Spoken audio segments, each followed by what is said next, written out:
Welcome back to the channel. Today we will travel through the pages of What If Deku Trained Under Hawkeye Part 2. The link to the story will be in the description below. Now let's start. No one's POV. What's the matter? There's no such thing as a countdown in real battles run. Ruin. Consider the baton tossed. Izuku was already a good block ahead of everyone else, and he was already trying to come up with a plan to make as many points as possible. The hero in training knew there was a limited number of robot villains in the city, and there were most likely certain areas with more robots. In a fluid motion, Izuku pointed his grapple gauntlet into the air and fired the line. Izuku zoomed up towards the top of the building before pointing his gauntlet to an even higher building. Once the archer was high enough, he used his keen eyes to look for any moment in the distance other than people. Suddenly Izuku saw a few robots in an open street about 5 blocks from where he was. Without hesitation, Izuku jumped off the building before pointing his gauntlet forward and swung until he hit the floor, then bolted down the road. In less than 20 seconds Izuku already found himself where he wanted to be.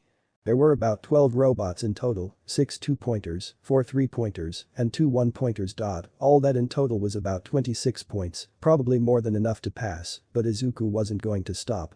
Izuku put his fingers in his mouth and whistled, grabbing all their attention. "Come and get me."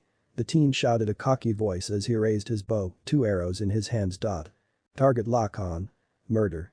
In an instant the 2 1-pointers rolled up to Izuku on their big wheels, their robot arms raised up. In less than 2 seconds Izuku already pulled 2 arrows from his quiver, pulled them back, and let them fly. The teen was a little surprised when the 2 normal arrows cut through the robot's eyes, and they fell dead. He knew the robots weren't built to last, but he thought they would be a little stronger, though the 3-pointers were way more durable compared to the other 2 robots. Apparently the robots would attack the first thing they lay their eyes on, which worked for Izuku since he wanted their attention. As the other robots came toward Izuku, the archer just pulled out more arrows and hit his target with pinpoint accuracy. In less than 2 minutes all the robots were down, except for one 3-pointer, which already had a few arrows in it. Deciding to try a different approach, Izuku put his bow away and pulled out Flash Fang, the name he gave his katana. As the 3-pointer charged at Izuku, the teen ran at it before jumping at the last minute and landing on top of it.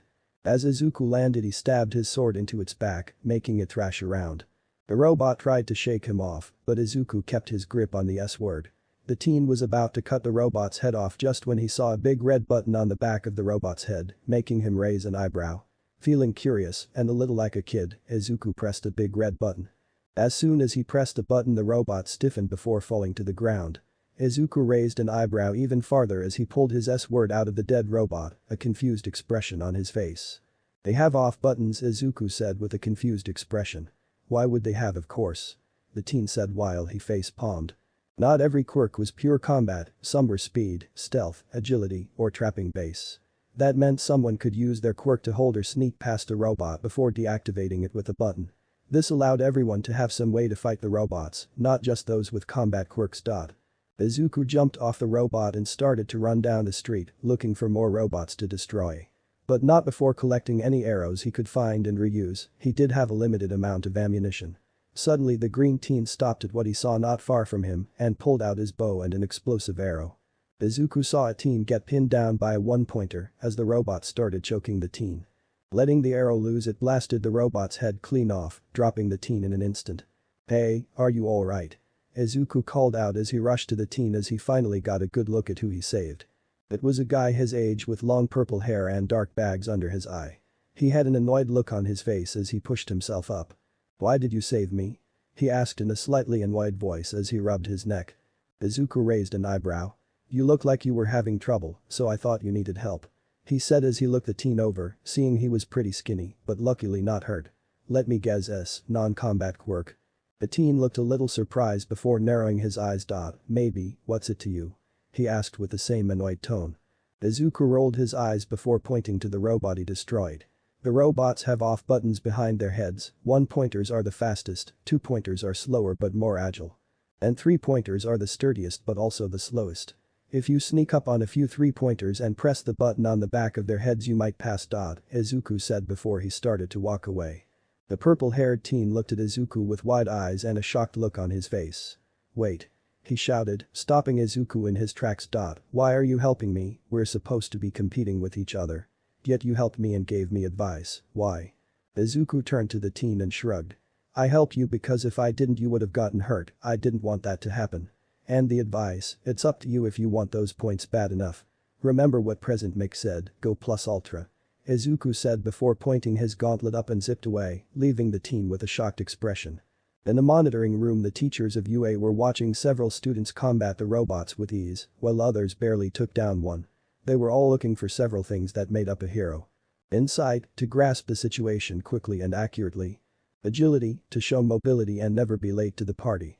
Judgment, to face an obstacle with coolness and composure. Compassion, the willingness to help others. And finally was pure combat prowess. All these things were necessary to become a hero. There seems to be a lot of promising students present, Mick yelled as he saw a bunch of students destroy robots with near ease. I feel like we have more troublesome students. The man with a scarf around his neck groaned as he saw a blonde student with an explosion quirk go crazy on the robots, almost like a wild animal. Very troublesome. His eyes then landed on a green hair teen using a simple bow and arrow to fight robots, along with the S-word. Though there are some interesting ones as well. All Might, in his real form, was keeping his eyes on one student in particular. The number one hero smiled as he saw Izuku Midoriya not only take robots out with little ease, but also help others when they appeared to be in trouble, going out of his way to help them with little to no hesitation. You have already passed my expectations, young Midoriya. I was truly wrong all those months ago. All Might thought with a small smile. We've raked in a bumper crop this year. One of the teachers groaned as he saw some participants fighting over robots or attacking each other. Some were just standing around. After they destroyed just a few robots and looked like they already passed. We can't be sure yet. He said as he reached over and pressed a red button. The thing to really test their mettle is this. All Might gained a worried look as he was what button the teacher pressed.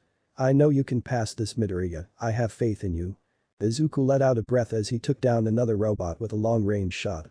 After nearly 5 minutes Izuku had racked up about 45 points in total, which was more than enough to pass. Izuku glanced at his watch counting down and saw there was only about less than 3 minutes until the exam ended. The hero in training glanced at his almost empty quiver. He only had about 10 explosive arrows and 5 shock arrows left, all of his regular arrows were gone or broken. Glancing around Izuku saw most of the robots were destroyed and people were starting to rest. It seemed like all the robots in the fake city were gone or destroyed. Looks like things are coming to a close. Izuku muttered as he lowered his bow. Suddenly the ground shook hard, nearly throwing everyone to the ground. Everyone turned to one direction and were all shocked at what they saw, even Izuku's jaw dropped. UA is fucking crazy. There at the end of the street was the zero-pointer itself. However, it was massive, as tall as a building, and easily crushed one with its giant robot hand. The robot raised its hand before bringing it down, creating a shockwave that sent debris everywhere. Everyone turned around and started to run away, and Izuku wasn't far behind. What the hell is UA thinking bringing that giant thing? Izuku screamed in his head as he turned around. Why do we need heroes again? I am pretty sure if you put that thing on the streets it will scare every villain. Shidles s. Oh. Izuku froze in place before whipping around to see Ichako, her feet caught under some rubble as she struggled to move. Again, without even thinking, Izuku rocketed forward towards the girl while throwing his bow onto his back, getting some shocked looks from the other participants. What is he doing? Is he crazy? What, he wants to be a knight in shining armor to some girl? Does he think he can take down the zero-pointer? If I can't take that thing down then there's no way that guy can. Izuku ignored the comments being thrown at him as he ran at full speed at Ichako. In just a few seconds he was by her side and started to pull the rocks off her body. Ichako, are you okay? Izuku asked in a concerned voice as he pulled a large slab of concrete off her right leg. The girl looked a little dazed and shocked, but she managed to answer. My ankle hurts. Ichako said as she held back a wince. Izuku glanced at her ankle and did a quick assessment. Slight bruising but no dislocations or fractures. Most likely heavily sprained. Izuku knelt down and picked the girl up in his arms, making her yelp. Hang on tight. He said before running as fast as he could. Alright. Ichako said with a stutter as she grew a blush on her face. As Izuku ran he felt a zero-pointer not far behind them, still destroying buildings in its way. Only 2 minutes left until the exam ends, but with the size of the robot, it can still cause a lot of damage. Izuku yelled in his head as he jumped over a rock. If something isn't done this robot could hurt a lot of people. As Izuku started to think of a plan he saw someone he recognized not far ahead. Iida. The glasses teen whipped his head back with a surprised look on his face. Midoriya, are you and your friend okay? He yelled with a concerned look on his face as he came to a stop. Her ankles twisted badly, can you take her, you're faster than me. Izuku said as he handed a Chako over to Iida. The green-haired teen had seen Iida's quirk in action, and Izuku could tell that Iida was very skilled with it. Iida looked caught off guard as Izuku pushed a Chako into his arms. What about you? He asked, feeling the teen was up to something. Izuku grinned and turned around, facing the robot. There's only 2 minutes left until the exam ends, but the way this robot is rampaging, it will get someone seriously hurt if not killed. Then what do you suggest? Iida asked with a confused expression on his face along with a Chako.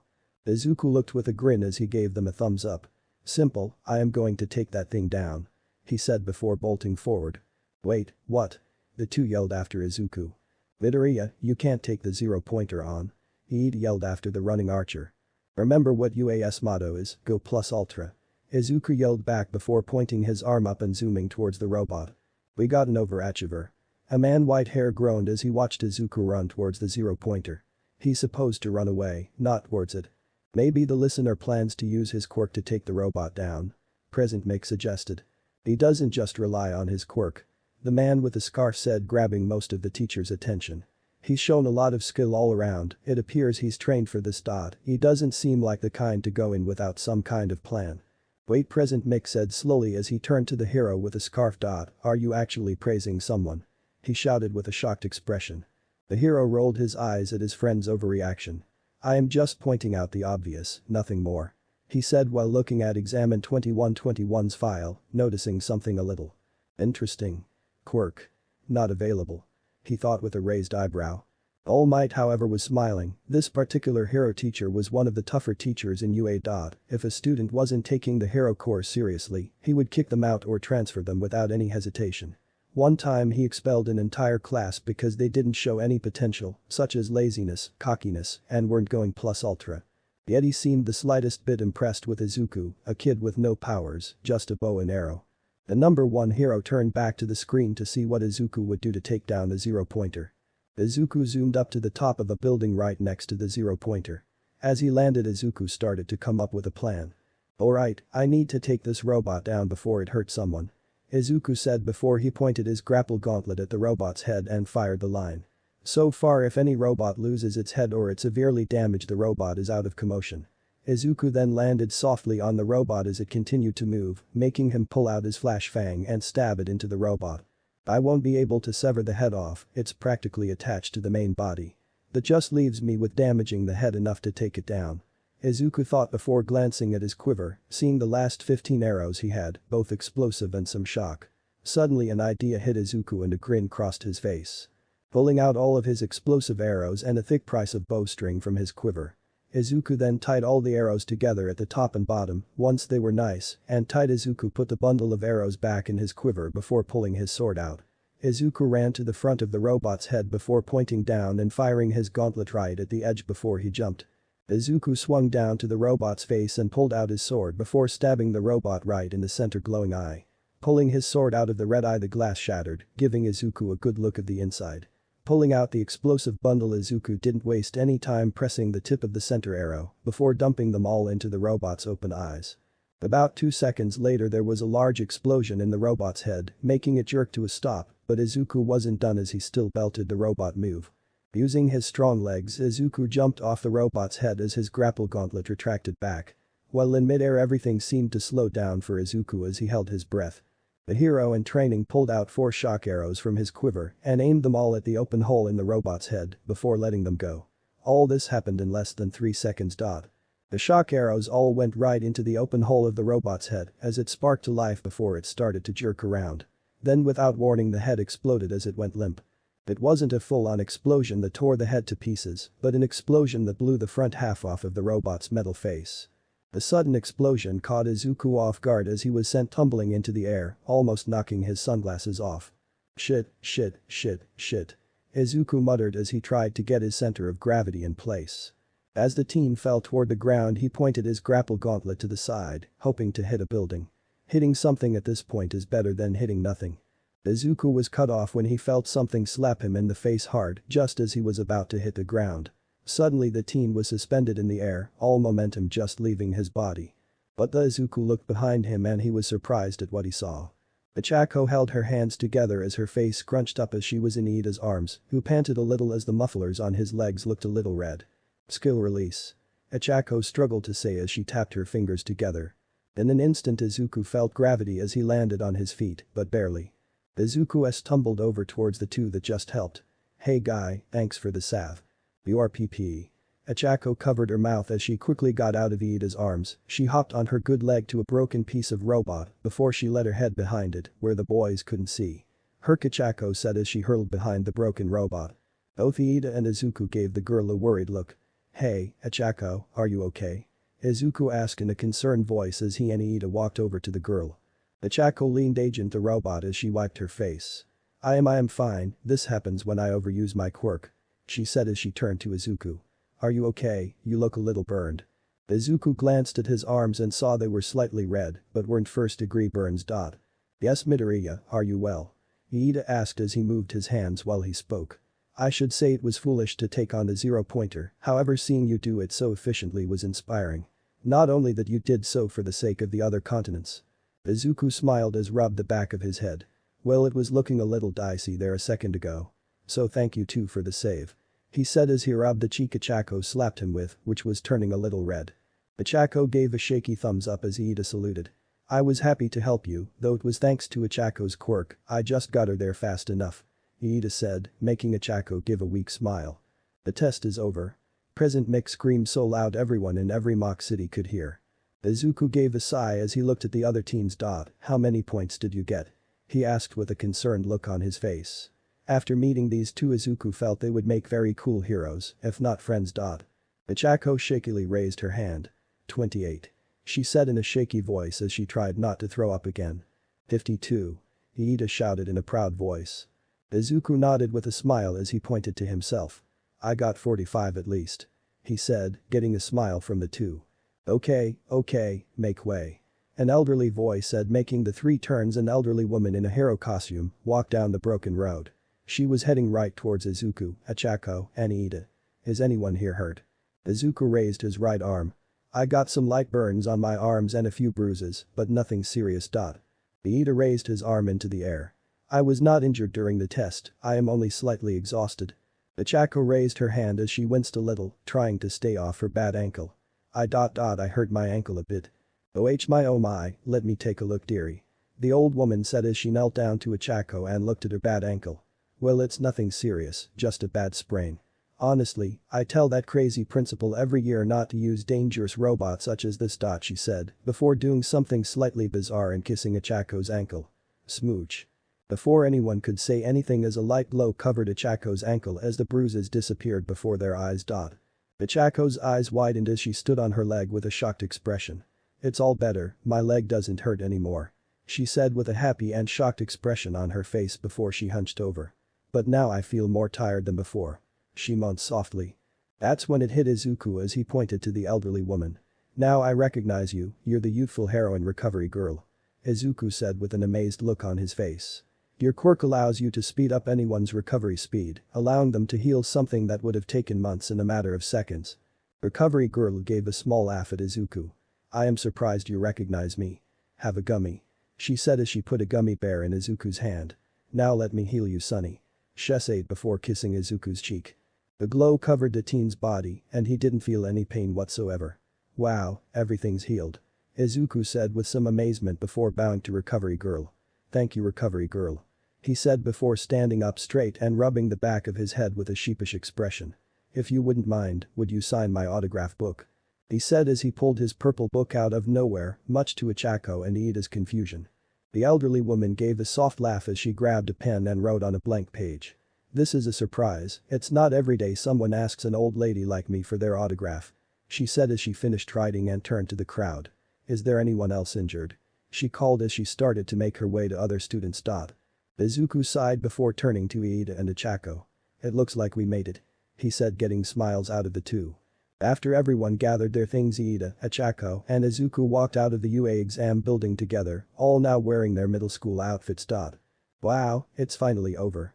Ichako said while stretching her shoulder. Yes, today was quite the experience. Iida said while moving his hands as he talked. But we made it. Izuku said with a smile, getting one out of them. And with the points we gathered we're sure to get it. He said with a confident smile. As if you got any points, Deku. The three turned around to see a certain blonde teen walking up to them with a growl on his face. Izuku folded his arms and turned to Bakugo. Good to see you too, Bakugo. I take it you had fun going crazy on the robots. The blonde clicked his teeth as he walked right up to Izuku. I am surprised a worthless Deku like you got out of the test in one piece. He said, making the other two teens frown. Excuse me sir, but in what way is Izuku worthless? Iida said while moving his hands around while he spoke. Yeah, he saved me when I was nearly crushed by the zero-pointer. Ichako added while puffing her cheeks. Bakugo just scoffed at them as he put his hands in his pocket. The only way this quirkless nobody would gain any points is if he cheated. He said before pushing past Izuku and started to walk away. Nice talking to you, Bakugo. Izuku called in a sarcastic voice as he rolled his eyes. Quirkless, Iida said in a confused voice along with Ichako. Izuku sighed and hoped for the best. Yeah, I am quirkless, have the 2 joints in my feet and everything. But if you're quirkless then how are you able to take down all those robots? Ichako asked in a confused voice. The same way Iida's so good at using his quirk, I trained. Izuku said while pointing to the glasses-wearing teen. For 7 years I trained my ass off to become a hero, the first quirkless hero. Only one man believed in me, and I plan to show the world that even a quirkless kid can become a hero. Both Ichako and Iida were staring at Izuku with shocked looks on their faces. Midoriya, that is so inspiring. Iida yelled while throwing his arm up into the air, catching Midoriya off guard a bit. Not only is your drive to become a hero so strong, but you worked on it for most of your life despite not having a quirk. Iida said while moving his hands around rapidly. You worked harder than most students with strong quirks and did more in the test today to prove it. Yeah, you saved me when I was in trouble. Ichako added with a smile. You helped me when that zero-pointer was going to squash me like a bug and you took down the zero-pointer without a quirk. I think that's more amazing. She said with a bright and bubbly smile. Izuku gave the two a smile as he looked at them, they seemed to be the kind of people that saw the best in others when they showed it. Thank you too, you're both really kind. He said as he took out his phone. You want to exchange numbers, we can call each other when we get our results in. That got a smile out of the two, and the three exchanged numbers, promising to call if they got into UA a week from now. With that said the three parted ways and Izuku started to make his bike with a smile on his face. Not only had he done well on both the written and practical exams, but he met 2 good people that he might call friends soon. As Izuku made his way over to his motorcycle he suddenly stopped at a bench on the sidewalk as he saw a familiar person sitting with a sulking look on his face. Hey, Izuku said, making the purple-haired teen look up. You alright? The purple-haired teen looked up with dull eyes before he looked down. No, I am not alright.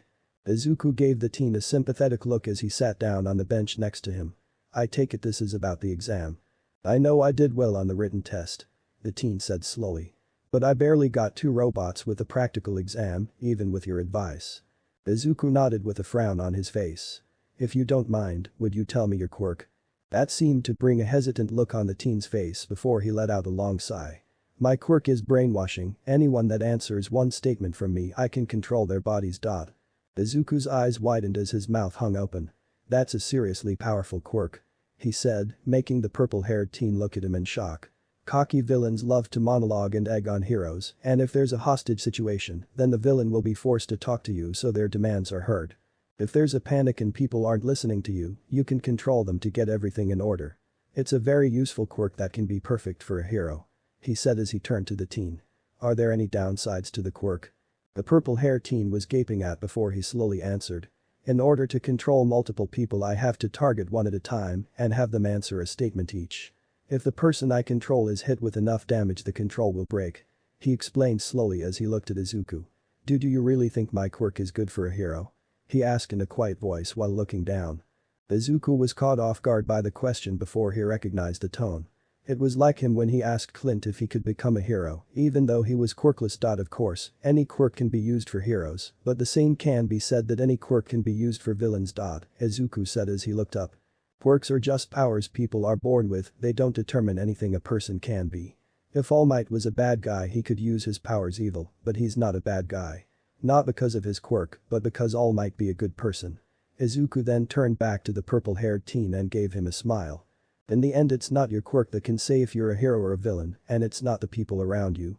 Only you and your actions can say who you are. The purple-haired teen was staring at Izuku with wide eyes before he let out a small laugh. "I take it people have made fun of your quirk too," he said with a smile. Izuku gave the teen a small grin on his face. "Close, I was made fun of because I am quirkless.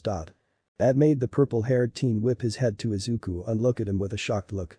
You're quirkless." Izuku nodded at his question. "But, I saw you take down robots left and right." Izuku just shrugged at the guy. "I trained, I still have a perfectly healthy body, and I am damn smart with tacticians. I didn't just grab a bow at the last minute and hope for the best. I trained for 7 years to get where I am today," he said while looking the purple teen over. "And from the looks of you, you mostly trained your quirk only, right?" That made the teen slowly nod, making Izuku sigh. "Now training your quirk isn't bad, in fact it's essential for being a hero, but with your quirk, it's required for someone to answer you. If people already know about your quirk then they'll make sure they keep quiet around you." The purple-haired teen looked down and thought. What the green-haired teen said was right, his quirk was powerful and could potentially take anyone down, but if they knew who he was they would keep their mouths shut. Even if he provoked them and insulted them, if they kept a lid over their mouths his quirk would be useless, then how would he handle the villains, flailing at them? Yet the person next to him didn't have a quirk, was probably bullied even more than him, and instead of doing nothing he trained to become a hero, to prove to the world he could be what they said he couldn't be. The purple-haired teen sighed and turned to Izuku. "I see your point," he said before getting up from the bench. "I heard a rumor floating around that if someone in the general education course does well in the UA sports festival, they get transferred to the hero course," he said before looking to Izuku and giving him a small smile. "Thanks for the support during the exam and now, even though I was an ass to you." Izuku smiled as he got up from the bench. "If I can make a recommendation, given your frame and size, I think a mid-range weapon of some kind would be good for you," Izuku said as he gave the purple-haired teen a smile. "Remember UA's motto, go plus ultra." The teen gave a smile before he realized something. "I never did get your name." Izuku smiled and stuck out his hand out. "My name is Izuku Midoriya. Can't wait to see you in the hero course soon." The purple-haired teen grabbed Izuku's hand and shook it. "I am Hitachi Shinso, it's been nice meeting you Midoriya," he said with a small smile before he started to walk away. "You're an interesting person Midoriya, I wonder how far you'll go," he called back, getting a smile out of Izuku. The green-haired teen gave a small sigh before he made his way to his bike, feeling like he accomplished a lot today. The week passed Izuku in a flash and almost nothing interesting happened. Izuku got a call from Mei a day earlier as she said she got into the support course at UA and she would be working on his combat suit as soon as she could. Izuku also called Sai right after the UA exams to see how she was doing and how she did on the exam. She said she had some trouble with some of the robots, given her quirk is more agility-based than strength, but she was able to pull through with just enough combat points to pass, hopefully. Izuku tried to get in contact with All Might, but the hero seemed to be missing his calls. Mirio told Izuku that All Might was going through some important business this week, though Izuku could tell he was hiding something.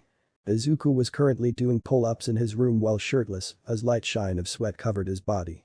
Despite his body being in near peak physical condition for someone his age, Izuku needed to train every day to maintain his body. As Izuku continued his pull-ups his mind started to wander. The waiting for the UA exams results were starting to get to him, every day he worried the teachers would find out he was quirkless and not let him go to UA, despite how good he did. Izuku wasn't ashamed to admit he was quirkless, but that didn't mean he was going to tell every person he met he was quirkless, mostly because he didn't want to deal with any prejudice. Izuku sighed as his feet hit the ground. "Keep it together Izuku, don't think the worst until something happens." He said as he grabbed a rag and wiped the sweat from his body. Izuku. Inko called for her son as she burst into his room, a letter in her hands. "It came, it's here," she shouted as she held the letter out. "It's here honey." In Inko's hand was his UA letter, the very thing that would tell him if he could become a hero or not.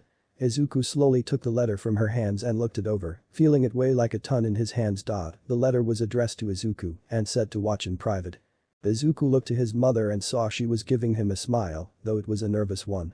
"I believe in you sweetie," she said before leaving his room and closing the door behind her and turning off his light. Izuku walked to his workbench and sat down. He stared at his letter for a long moment before taking a deep breath and ripping the letter open. A second later something metal fell out of the workbench. Suddenly a holo screen appeared before Izuku. "Testing, 1, 2 am I on screen?" "All Might." Izuku couldn't help but yell in shock at the sudden hero on screen. It took some time to jump through some hoops and get this done, sorry for not being able to contact you sooner, the pro hero said with a bow, while giving a small cough. That's my bad. He said before looking back to the camera with a big grin on his face. I guess we'll be seeing a lot more of each other since it's been decided I'll work at UA, now, that is. Izuku threw the idea of All Might as a teacher around in his head. The number 1 pro hero was good at training someone's body like a couch, but Izuku remembered All Might didn't actually show Mirio how to use One for All, it was more Izuku pointing out the obvious with the power. But then again, All Might was a veteran hero who had way more experience than them most. The camera changed on All Might and he turned to the side. Now let's talk about your scores. You did excellent in the written test, coming in at the top 5. He said, making Izuku smile. He'd studied everything that might be relevant on the test, to the point he felt he had a photographic memory on the books, or maybe he had a small stroke, who can tell. Now onto points. During the practical exam you destroyed numerous robots with your weapons and skills, giving you 45 villain points, the 6th highest out of 1,000 students. This guarantees you to UA already. Izuku smiled at that, unlike Bakugo Izuku was content with just getting 6th place, besides, the practical exams were only a small step in becoming a hero. He did his best and heaven helped some people along the way, so 6th was more than enough. But wait, there's more. The hero yelled as he threw a thumbs up. Knowing you, you probably already suspected this, but there was more than just villain points in the exam. He said as he pointed to a screen behind him. The screen started to show images of Izuku helping various people during the exam, such as Ochako and Shinso. Despite there being a competition going on, you went out of your way to help people as best you could, like a true hero. And how could we not reward that? All Might said with a proud look on his face. The judges were looking at more than just smashing robots. They were looking for what it means to be a true hero, which is helping and saving others.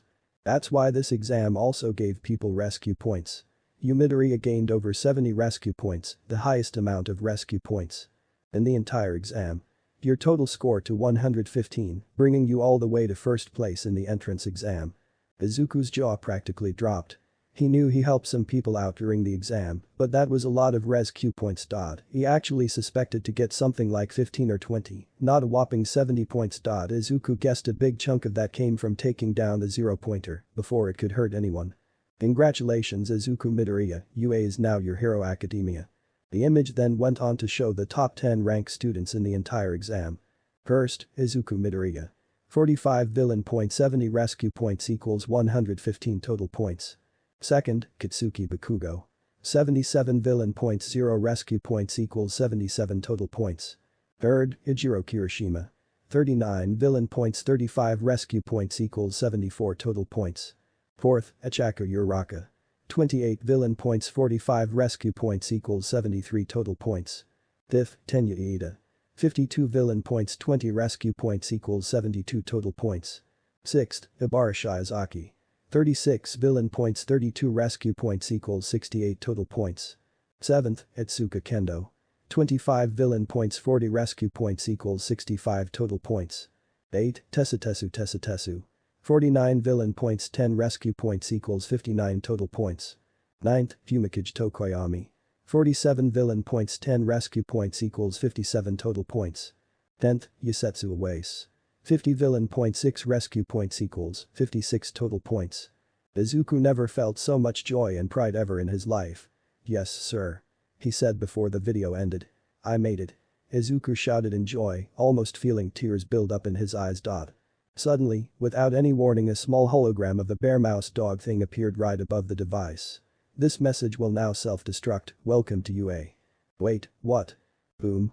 A few seconds later Izuku stumbled out of his room while coughing, his face covered in soot. Izuku, are you okay? What was that explosion? Inko yelled in worry as Eri came up from behind looking worried as well. Izuku let out a cough as he waved his hand. The device and the letter exploded. He said, getting a worried look on her face. So does that mean Inko trailed off as she and Eri started to look sad? Izuku on the other hand grows a big grin on his face. I got in. Izuku yelled as he picked Eri in his arms and swung her around, making the little girl laugh in delight. You got in. Inko said in amazement as she hugged her son and Eri. Oh Izuku, I am so proud of you. She yelled as tears fell down her face. You get to be a hero Izuku. Eri said with a big smile on her face. As Izuku hugged it too his phone suddenly rang, making him pull back and grab his phone. Ochako. I just got accepted. Yes, and you came first, so cool. Ida. I was just accepted to UA Midoriya. Also, congratulations on getting first place. Sai. Looks like we'll be going to UA together, Kiro. Nice job getting first. May. The support course just accepted me. Looks like I'll be able to make tons of babies. Izuku smiled as he read that each of his friends got into UA. Hopefully they would be in the same class together. Suddenly an idea hit Izuku as he looked to his mom. Hey mom, can I invite some people over tomorrow?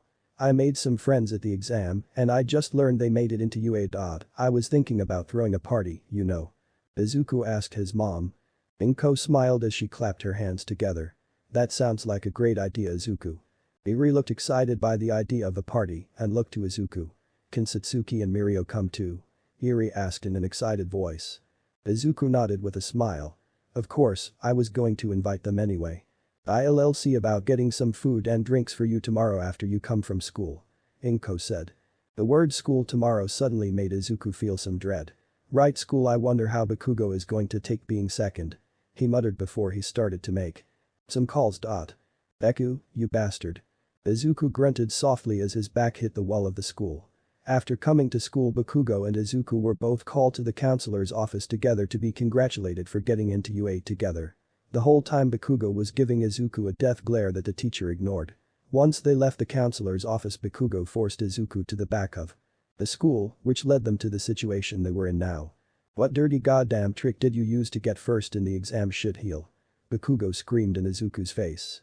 Did you bribe, beg, hack some computers, suck some fucking hero's cock, because there is no way a quirkless nobody could not only pass the exam, but beat me. Izuku gave a light shrug, trying not to be intimidated. Though he was worried Bakugo might actually lose his shit and blast Izuku through the wall behind him, not caring about the consequences. If you thought the teachers at UA were that stupid or easy, you wouldn't be applying, would you? Izuku said as a factee as he grunted again when Bakugo slammed his back into the wall. I was supposed to be the first to enter UA from here. Me alone. He said in a low tone. You ripped my future glory twice to pieces and pissed all over it. Something seemed to snap in Izuku from hearing Bakugo's petty reason. The teen grabbed the blonde's arm in a hard grip, so hard that it actually made Bakugo wince at how strong it was. So that's what this is all about, you glory, your birthright. Izuku asked as his hair shaded his eyes. For most of our lives, you have been trying to make my life a living hell for whatever reason. Now you feel I took your glory. When Izuku looked up, he looked right into Bakugo's eyes. What a load of shit. Bakugo's face twitched as he raised his free hand, which was sparking with explosions. What the fuck did you say, Deku? Bakugo asked in a low tone as he brought his hand close to Izuku's face. The green-haired teen acted instantly. He grabbed Bakugo's free hand by his forearm and shoulder, while putting his foot behind him. Izuku then pivoted and managed to switch places with Bakugo, slamming the blonde into the stone wall. Bakugo looked shocked at the sudden change in positions. Before he could even move, Izuku grabbed his wrist in his hands and slammed them against the wall, pointing his palms away from him. Listen here, Bakugo. The reason I beat you in the exam was because I went out of my way to help people, while you only thought about yourself. You are the only person in the top 10 with 0 rescue points. Izuku said in his own low tone, catching the blonde off guard again. This might come as a shock to you, Kak-chan, but you're not the center of my world. I don't work hard every day to become a hero just to take your glory. He said as he gave the blonde hard eyes filled with determination. I am working to become a hero because I want to be a hero, to save people, so I can prove to the world that anything is possible, and that quirks aren't a limit. He said before letting the blonde go and walking away, ignoring the insults behind him. After leaving school, Izuku made his way back home and started to prepare for the party with his mom and Eri's help. It was nothing big. Inko just went to the store and got some snacks and sparkling water to make the acceptance to UA a bit more special. Izuku had invited nearly every one of his friends, such as Tsuyu and her 2 siblings, Mei, Mirio, Toshinori Yagi aka All Might, Ida, and Ichako. Once everyone came over, congratulations were given, mostly to Izuku for getting first in the exam. Everyone gathered in the living room, talking to one another and having a good time. Eri and Satsuki played, Ida asked Mirio about UA life, Ichako and Tsuyu bonded, and Mei showed off some of her inventions. Izuku smiled at all the people around him. The teen then cleared his throat while tapping his glass of sparkling water. Excuse me, I like to make an announcement. He said, grabbing everyone's attention. First, I want to say congratulations to everyone here who is going to UA. He said, getting a smile out of Tsuyu, Mei, Iida, and Ochako. We all worked hard to get to where we are, we're going to show the world that one day, we'll be heroes. Well said Midoriya. I can't wait to start making my babies. Wait, babies, what do you? This will be exciting, Kiro. Izuku smiled at them before his face became a bit more somber. I can honestly say I wouldn't be here if it weren't for one person who believed in me 7 years ago. He said, getting a sad look from everyone who knew who he was talking about. I am going to prove that person right by becoming a hero. And creating the world's greatest hero group. Let's go. Plus Ultra. Plus Ultra. Everyone cheered as the party continued before everyone went home. Middle school ended and springtime came in the blink of an eye for Izuku. The hero in training was currently tying his red boots on at the front door of his home. The day was the first day of the UA class, and Izuku was put in class 1 at. The green-haired teen didn't know what class his friends were accepted into, but he hoped they were in the same one as him, except for Mei since she was in the support course. Izuku. The teen looked back to see both his mom and Eri smiling at him with proud looks on their faces. Inko smiled at her son as she felt tears in her eyes. You're mega cool right now. You're the coolest in the world, Izuku. Eri said while throwing her hands in the air. Izuku smiled at them as he opened the door. See you soon mom, Eri. He said before he walked out and made his way to UA. After hopping on his motorcycle, Izuku didn't waste any time making it to UA, pure excitement running through his body. This was all the first step to become a hero, this is what 7 years of hard training. This was what Seelin trained him for. Once Izuku made it to the school, he parked his bike not far before making his way inside. Wana, where is Wana? Izuku muttered as he rushed down the hallway. After about 5 minutes of searching, Izuku finally found the Wana classroom door. It was big, almost twice as tall as Izuku's height and nearly 3 times as long as his shoulders. Must be for people of all sizes. Izuku said as he stared at the door, starting to feel a little intimidated. I'll be learning alongside the chosen few who passed the exam. Nearly 1,000 people applied for the UA entrance exam and only about 40 people were taken into the hero course. The rest who still wished to enter UA were put in the general education course. They could still work alongside heroes such as hero companies or offices, but actual hero work was very unlikely. I know it's highly unlikely, but I seriously hope Bakugo is put into 1B, Izuku thought as he opened the door, only to sigh at what he saw. Just my luck. Don't put your legs on the desk. Don't you think that's disrespectful towards your classmates? No, as a matter of fact, I don't think so. Which middle school are you from anyway, you 2-bit extra? There sitting in the front row was Bakugo arguing with Iida. The two were arguing with Bakugo saying he was going to end or kill Iida, shocking the glasses teen. After a second Iida noticed Izuku by the door, putting a smile on his face. Izuku, looks like we'll be in class together. Iida said while making his way over to the teen. I'm looking forward to learning with you. He said while sticking out his hand. Izuku smiled at Iida as he shook his hand. I look forward to it too. As Izuku shook Iida's hand, the green-haired teen noticed all eyes were on him, making him feel like he was being judged. Izuku could tell the class was sizing him up a bit.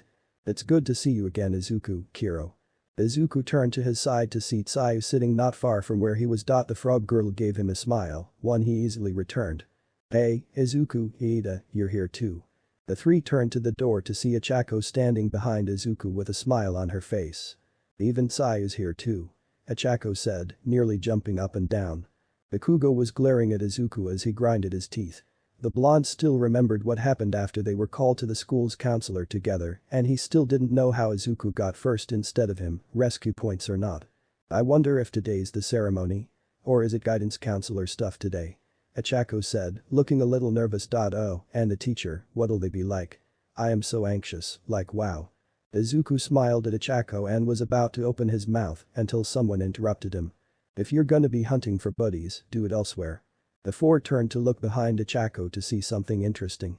Down on the floor was a shaggy-looking man inside a yellow sleeping bag, looking like a human caterpillar. This is the department. The man took something out of his sleeping bag and started to drink it. Of heroics. Who the hell is this guy? Was the collective thoughts of everyone in class as Izuku and his friends made their way to their desk.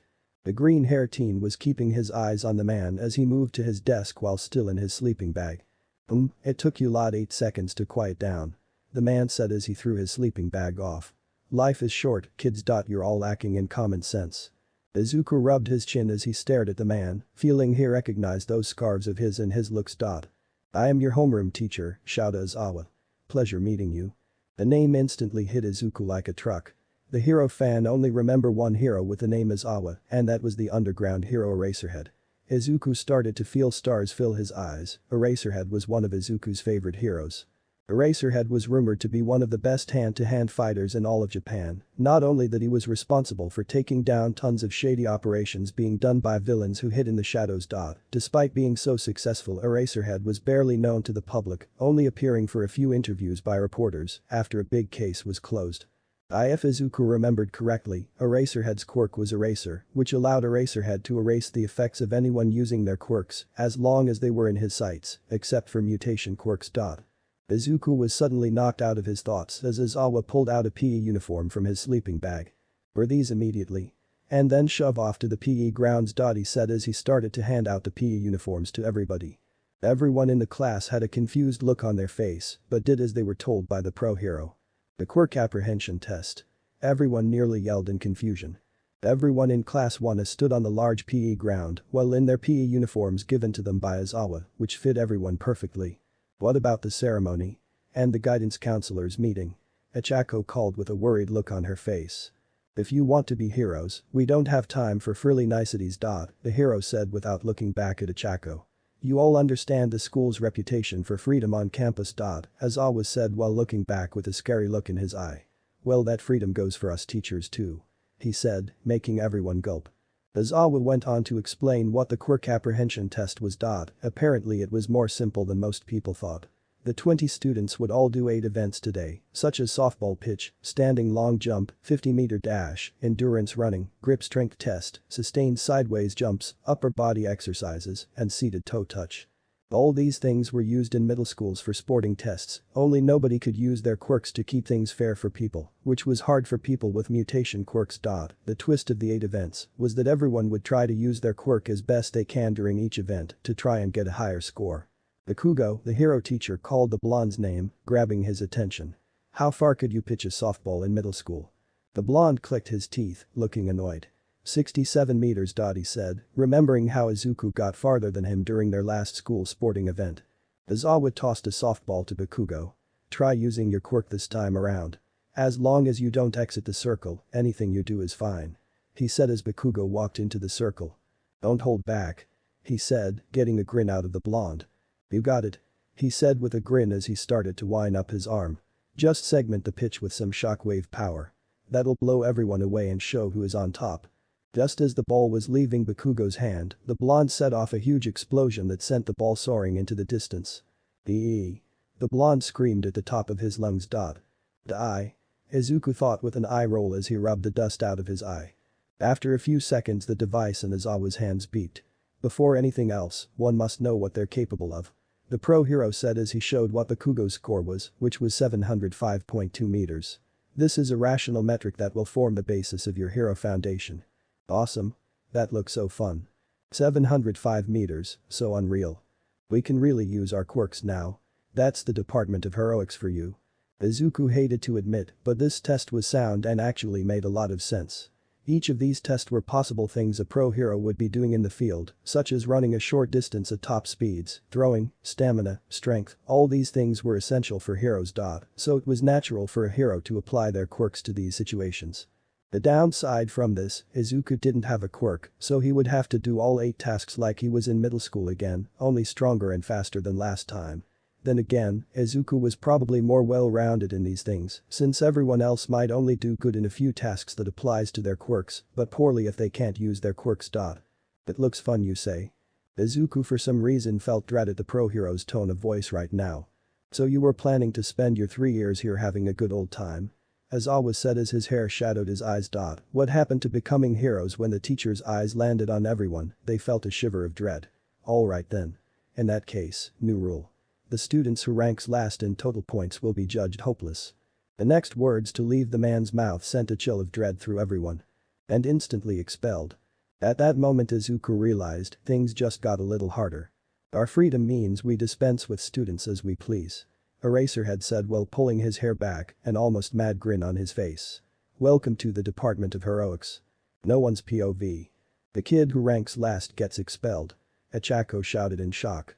This is our first day here. But even if it wasn't, that's just too unreasonable. Izuku had a hard look on his face as he looked at his homeroom teacher, the pro-hero Racerhead. The green-haired teen didn't know if Izawa was serious about the one ranking last would be expelled or not. On one hand, it could be nothing more than a ruse to get the students to work harder, then again, it could be legit as a way to weed out the weak and show that everyone needed to take the hero course seriously. Either way, Izuku was going to try his damnedest to pass no matter what. Izawa wasn't fazed by Ochako for a second. Natural disasters, massive accidents, ego-mad villains, the pro-hero went on to explain. All kinds of calamities can happen when we least expect them. Japan's now positively drenched in unreasonable. And it's our job as heroes to reverse it all and restore reason. He said as a serious look crossed his face. If you were counting on a friendly chat at the local McDonald's after school, that's too bad. From now on, for the next 3 years, all you can expect from your life at UA is one of hardship after the next. Now Izuku felt that Izawa wasn't playing around. If someone did come in last, Izuku had a sneaking feeling that person might be kicked out unless he seriously impressed the pro-hero. This is Plus Ultra, I expect you to overcome these trials and climb to the top. Izuku glanced around to see everyone getting serious and pumped up. Now that was the demonstration, time to step up to the plate. But the 8 trials took place and happened in almost a flash. The first was the 50-meter dash, and Izuku was paired off with Bakugo, both being numbers 17 and 18. I need to go full force at the start for every event or I'll end up last. Izuku thought as he held his breath and tightened his legs. And soon the beep went off, both he and Bakugo were off. Last rush. The blonde made a large explosion that nearly caught Izuku in the face, but that didn't stop the green-haired teen. The sudden boost of Bakugo's quirk gave him enough of an edge to get ahead of Izuku, but just barely. Pitsuki Bakugo. 4.13 seconds. Izuku Midoriya. 5.10 seconds. Bakugo clicked his teeth as he glared at Deku. I wanted to blow past him, but instead he stuck to my ass like always. Izuku on the other hand had different thoughts. I was right, some people might have advantages in some events, but others can't use their quirks to their advantage. Izuku thought with a grin. I might not come first in any event, but I might just make it to the top 10 for each one. Izuku thought with a grin as he glanced at the other students, paying attention to their quirks and what they could do. Unknown to the green-haired teen, Eraserhead gave Izuku a long look before moving on. The next trial was the grip strength test. Izuku was paired off with a different person this time, someone named Mizo Shoji. He was a tall teen with white hair and a mask over his mouth. He also seemed to have a transformation quirk that gave him extra limbs. Shoji had created 2 extra limbs, and each hand grabbed the device.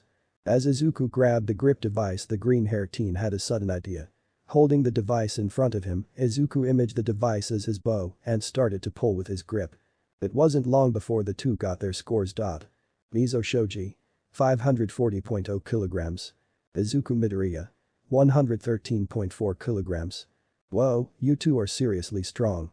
A teen with black hair said as he looked at the two's results. What are you two, gorillas? Well, you're more like an octopus, he said while pointing to Shoji. Someone say octopus. A short kid with purple hair came by and started to stare at Shoji. Hot, he said with a perverted look on his face, making the 3 shiver. The next event was the standing long jump. Some people were able to see Lear the sandbox like Bakugo and someone named Yuga Aoyama. Izuku was able to get about 3.75 meters, the 8th farthest in the whole class. The fourth trial was a sustained sideways jumps. Izuku was the second best in class, footwork was a fundamental of martial arts, and Izuku was no stranger to moving his feet fast. Surprisingly, the person to come first was a short kid named Minoru Mineta, who used his quirk to bounce side to side. The fifth trial was a softball pitch, and the first one up was Ochako. Go, go, go. The girl chanted as she threw the ball into the sky and didn't look like it was going to stop time soon. After a few seconds, Izawa showed her score, which was shocking to say the least. Infinity. Holy cow. She got an infinity. Was the collective response of the class, making Ochako blush a bit. After a few more people, Izuku was finally up. Izuku is doing very well given his situation.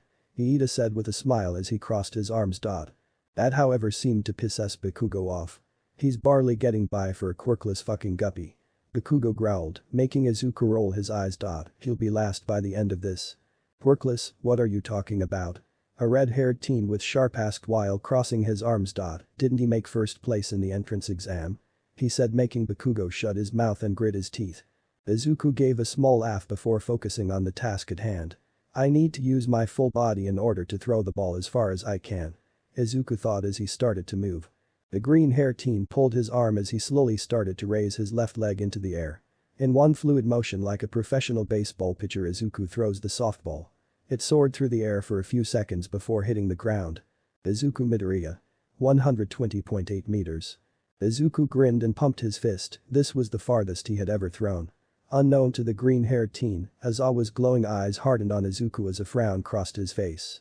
After 3 more trials later, everyone gathered around Aizawa for the results. The 3 people most nervous were Mineta, Toru Hagakure, and Kyoka Jiro, the 3 mostly getting low scores in the 8 trials, though Toru and Kyoka seemed a bit more certain they passed.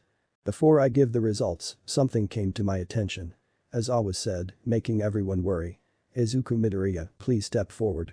Izuku felt a lump form in his throat as he made his way in front of the crowd of students.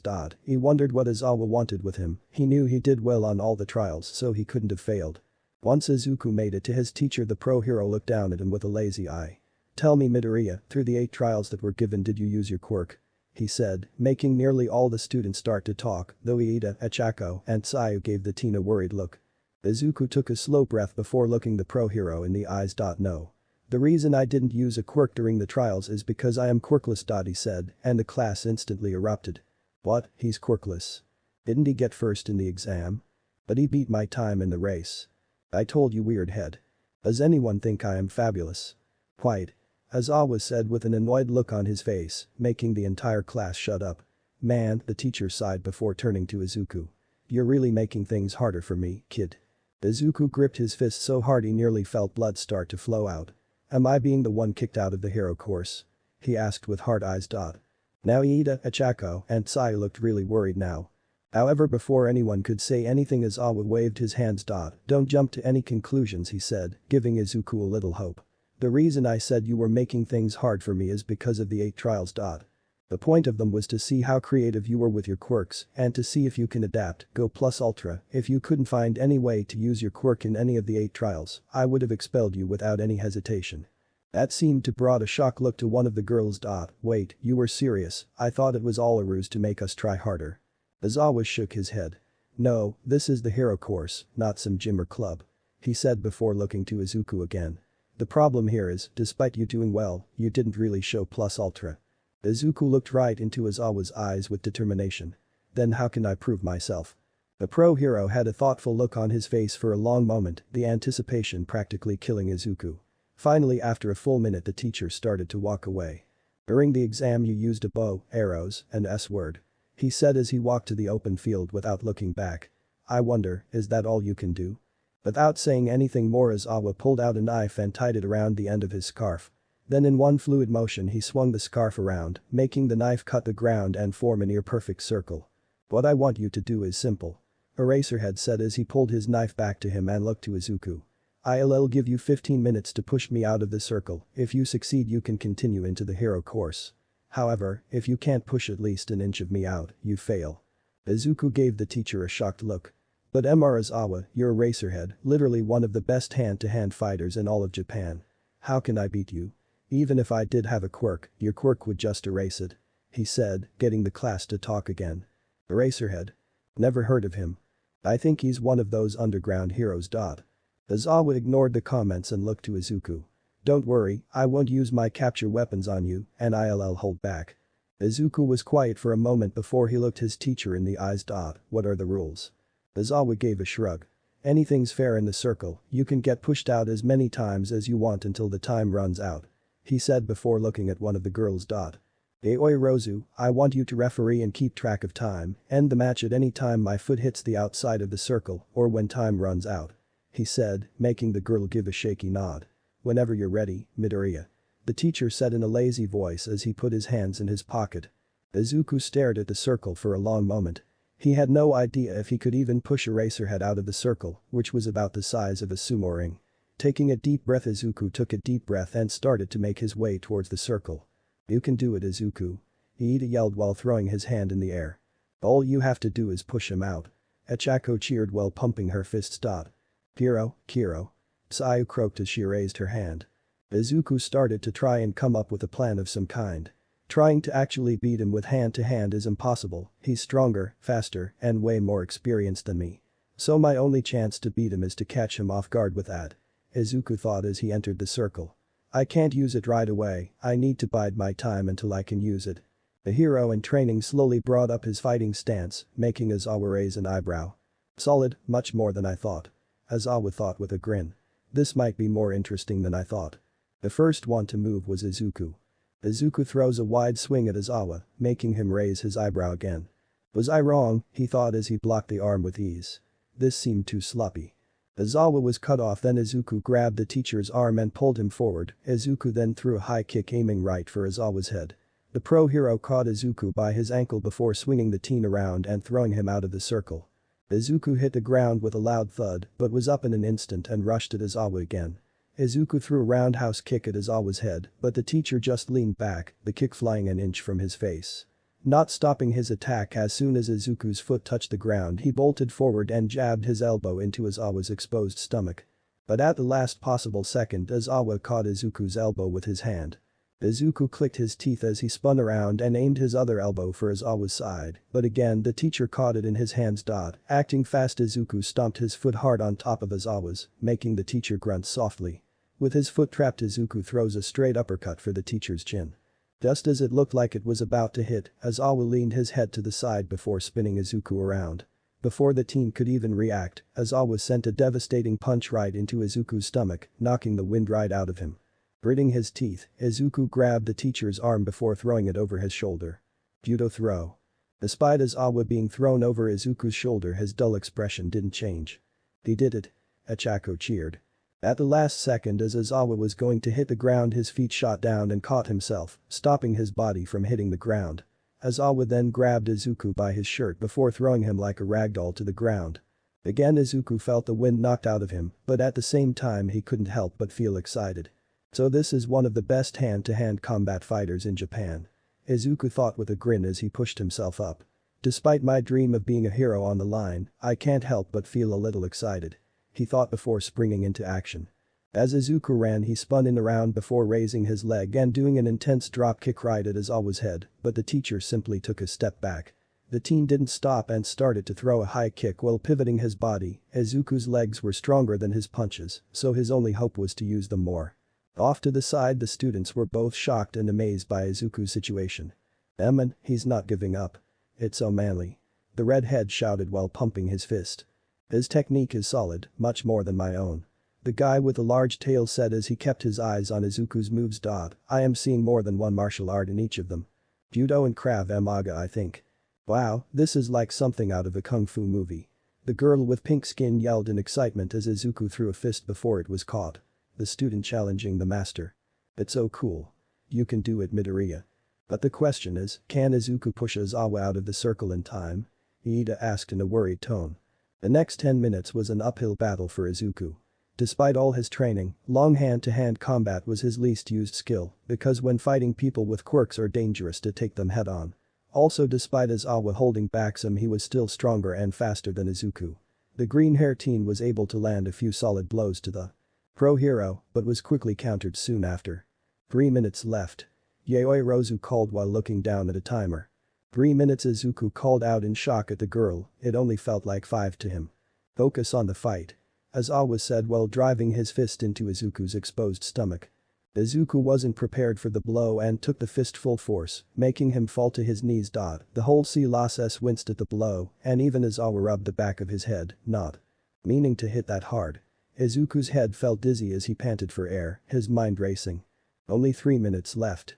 Izuku yelled in his head as he put his hands on the ground. Glancing up, Izuku saw Aizawa was only a foot away from the rim of the circle. "I have to use it now or I won't get another opportunity," he thought as his hand dug into the ground. Aizawa scratched his head as he saw Izuku wasn't moving. "Are you still awake, kid? I know that punch didn't knock you out." The pro hero was cut off as Izuku suddenly lunged at him with his fist raised. Aizawa saw this coming a mile away and brought his arm to block the punch. "He's getting desperate, starting to go wild just to push me out." Again Aizawa's thoughts were cut off, but for a different reason. Izuku had released a full blast of bloodlust at the last second his fist was going to hit and Aizawa brought both his arms to block the punch on reflex. But the fist never came. Clap.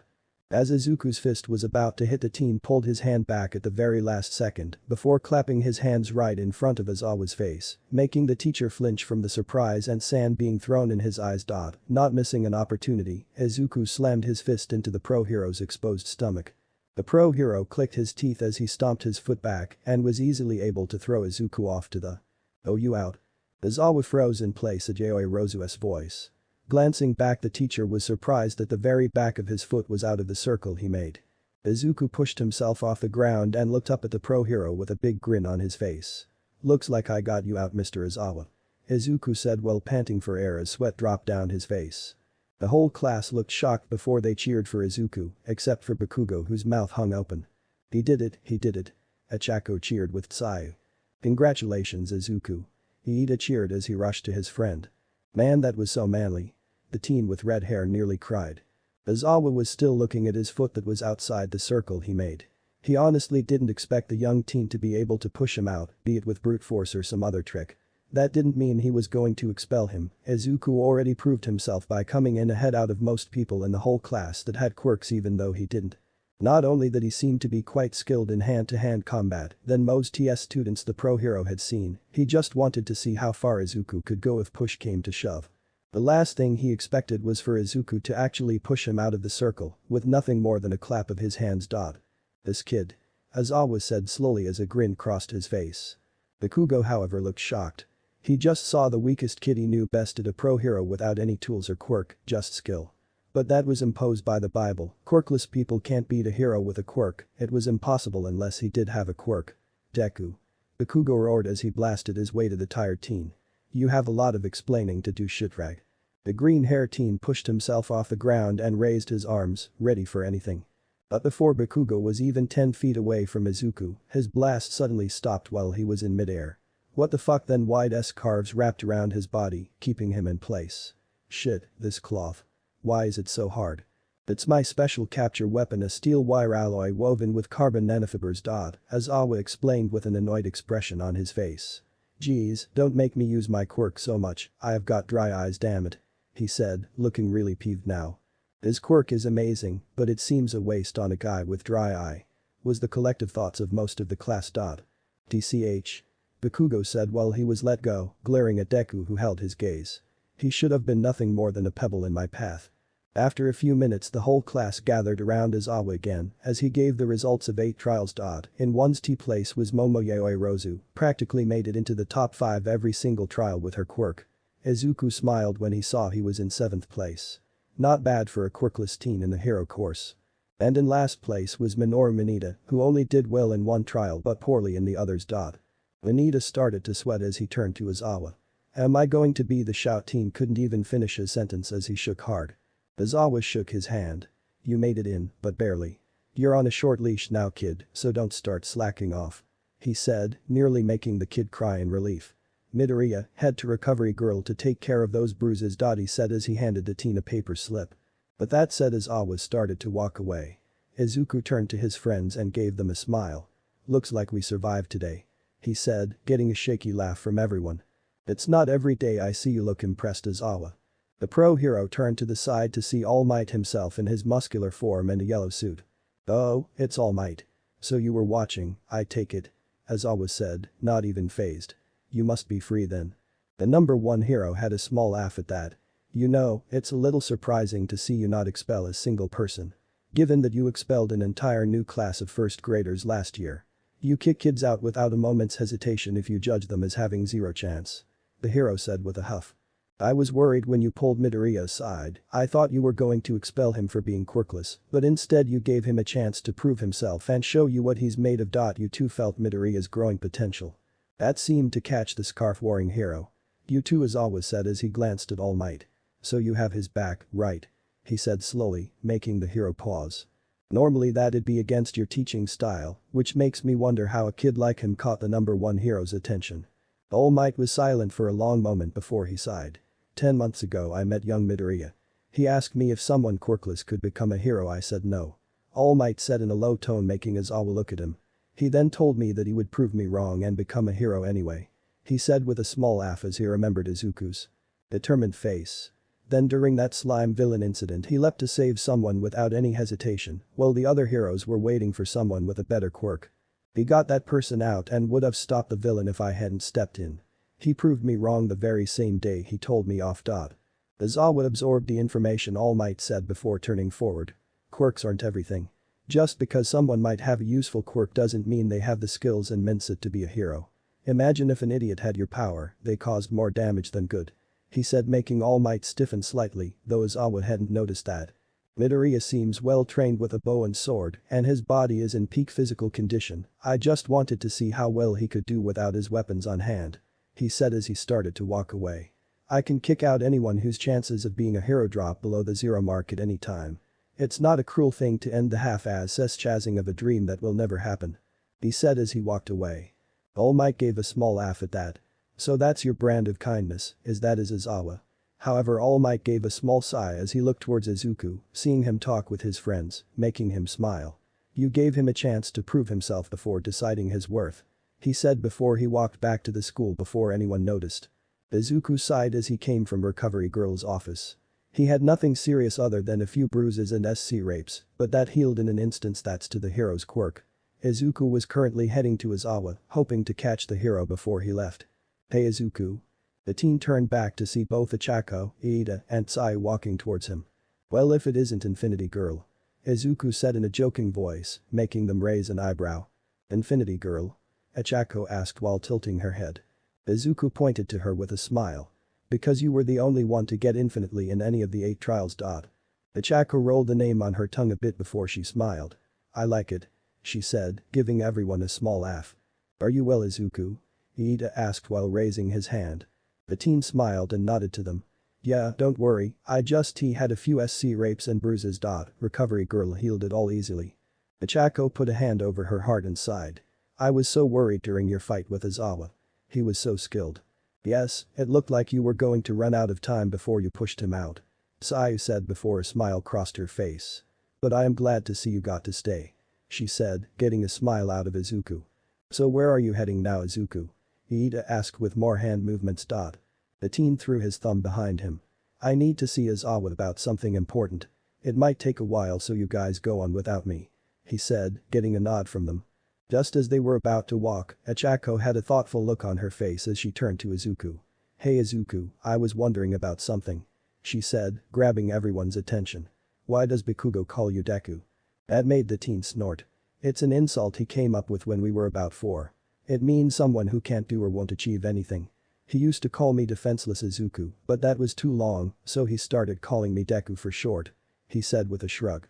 I see an insult when written with a different kanji, Deku meaning a wooden figure or puppet. Iida said with a hand on his chin. Really? Ichako asked while tilting her head. I thought Deku gave off a never give up vibe, you know. Because Deku sounds like a short version of Dekiru. She said with a smile. Izuku stared at Ichako for a long moment before putting his hands on her shoulders. Ichako, I need you to do me a favor. He said in a serious voice, making the girl blink. I need you to say that exact thing tomorrow in front of Bakugo, he said as a wicked grin crossed his face. Because once he learns he's been basically saying I can do it for most of our lives, he's going to be pissed. Sai put a finger on her chin and tilted her head at Izuku. Izuku, your wicked side is showing. She said playfully. Izuku laughed and let Ichako go, not noticing the blush on her face. Anyway, I need to see Izawa, so see you guys later. He said as he started to walk away. After about 5 minutes of walking, Izuku found his way back to class 1. Entering the classroom, Izuku saw Izawa sitting at his desk while looking at some papers. The pro hero looked up and gave Izuku a glance. Is there something you need, Midoriya? Izawa asked while looking at his papers. The pro hero expected maybe some kind of backtalk about the fight, maybe how he was singling him out, maybe some soft gloating about how he was able to catch a pro hero off guard without a quirk. I was hoping if I could get a note to go to the support course. Izuku asked, making Izawa raise an eyebrow. I have a friend there that said she was going to make my hero costume, so I was wondering if I can get it and maybe help. The pro hero stared at the hero in training for a moment before he spoke. Wouldn't you rather have a support company make your costume instead of a student? Izuku instantly waved his hand with a smile on his face. It wouldn't feel right, my bow and grapple gauntlet were both made by the same person that's now taking the support course. I want her to be the one that makes my hero costume. Plus she knows exactly what I need and want. Izuku had a thoughtful look on his face before he pulled out a paper from his desk and wrote on it. "Do whatever you think is best," he said before handing the paper to his student. As Izuku took the note he looked at Izuku with an embarrassed expression on his face. "Also, there's one more thing I was hoping you could do," he said while taking out his purple notebook from his shirt. "Could I get your autograph?" he asked while rubbing the back of his head. Izuku raised an eyebrow at this. In his entire hero career, nobody ever asked for his autograph before. Sure, people asked for his name and who he was more times than he could count, but never his autograph. The pro hero grabbed the purple notebook silently before writing his hero name in it before silently handing it back. Izuku had a big grin on his face as he took his autograph book. "Thanks," he said while putting the book back in his shirt. "I don't suppose you can give me some tips to help me fight better? Even though I pushed you out of the circle you were holding back and kicking my ass the whole 15 minutes, so a tip or two from you will be helpful," he asked in a hopeful voice. "Don't stick to the same speed, in a fight it's best to make sure you're always in control," Izuku said slowly as he looked down at his papers. "Sometimes suddenly going faster or slower will slip your opponent enough to give you an opportunity." Izuku then looked up and thought. "I also advise going over the basis for every martial art you know, sometimes knowing too many can make them overlap in a bad way, so try to come up with your own rhythm with them," the pro hero advises, making Izuku nod. "I'll see about getting a training partner to help me with my martial arts." Izuku said as he made his way to the door. "Thanks again, Mr. Izuku," he said before making his way to the support course's development studio. As Izuku was near the support course workshop he suddenly heard a big boom, making him grin. "Sounds like May thought of something new," he muttered as he turned a corner. As Izuku turned a corner he saw a door open and a column of smoke soon followed. A person came out of the classroom coughing up a lung. "Damn it, May, it's only the first day of the week." "Why bad, I thought I had it calibrated." The person at the door was a shirtless man that looked like a robot dinosaur with large hands and a giant helmet. Izuku instantly recognized the man as the excavation hero. "Our loader. You alright?" Izuku couldn't help but ask in sympathy, knowing what it was like to have May in a small room after all the times they worked together. The pro hero turned to Izuku with a small cough and nodded his head. "Nothing too bad, just a student who is experimenting," he said as he waved his large hand, moving the smoke away. "I can only guess who," Izuku said as he saw a familiar face behind the pro hero. "An explosion this big in the second week, I just wanna bet with myself." "Izuku, how's it going?" May asked with a smile as she pulled her goggles up, showing her golden crosshair eyes. Our loader looked between the two with a raised brow. "I take it you know each other?" Izuku pointed to the two of them with a smile. "Yeah, we met almost a year ago, and she helped make some of the weapons I used in the exam." That seemed to make the hero snap his fingers.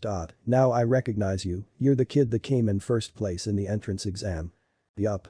May cheered as she brought Izuku into a sideways hug. "And it was all thanks to our super cute babies." Izuku rolled his eyes playfully and turned to the hero. "She's right in a way, we worked on my grapple gauntlet and bow together, but she did most of the technical work. I probably wouldn't have made first place if it wasn't for her."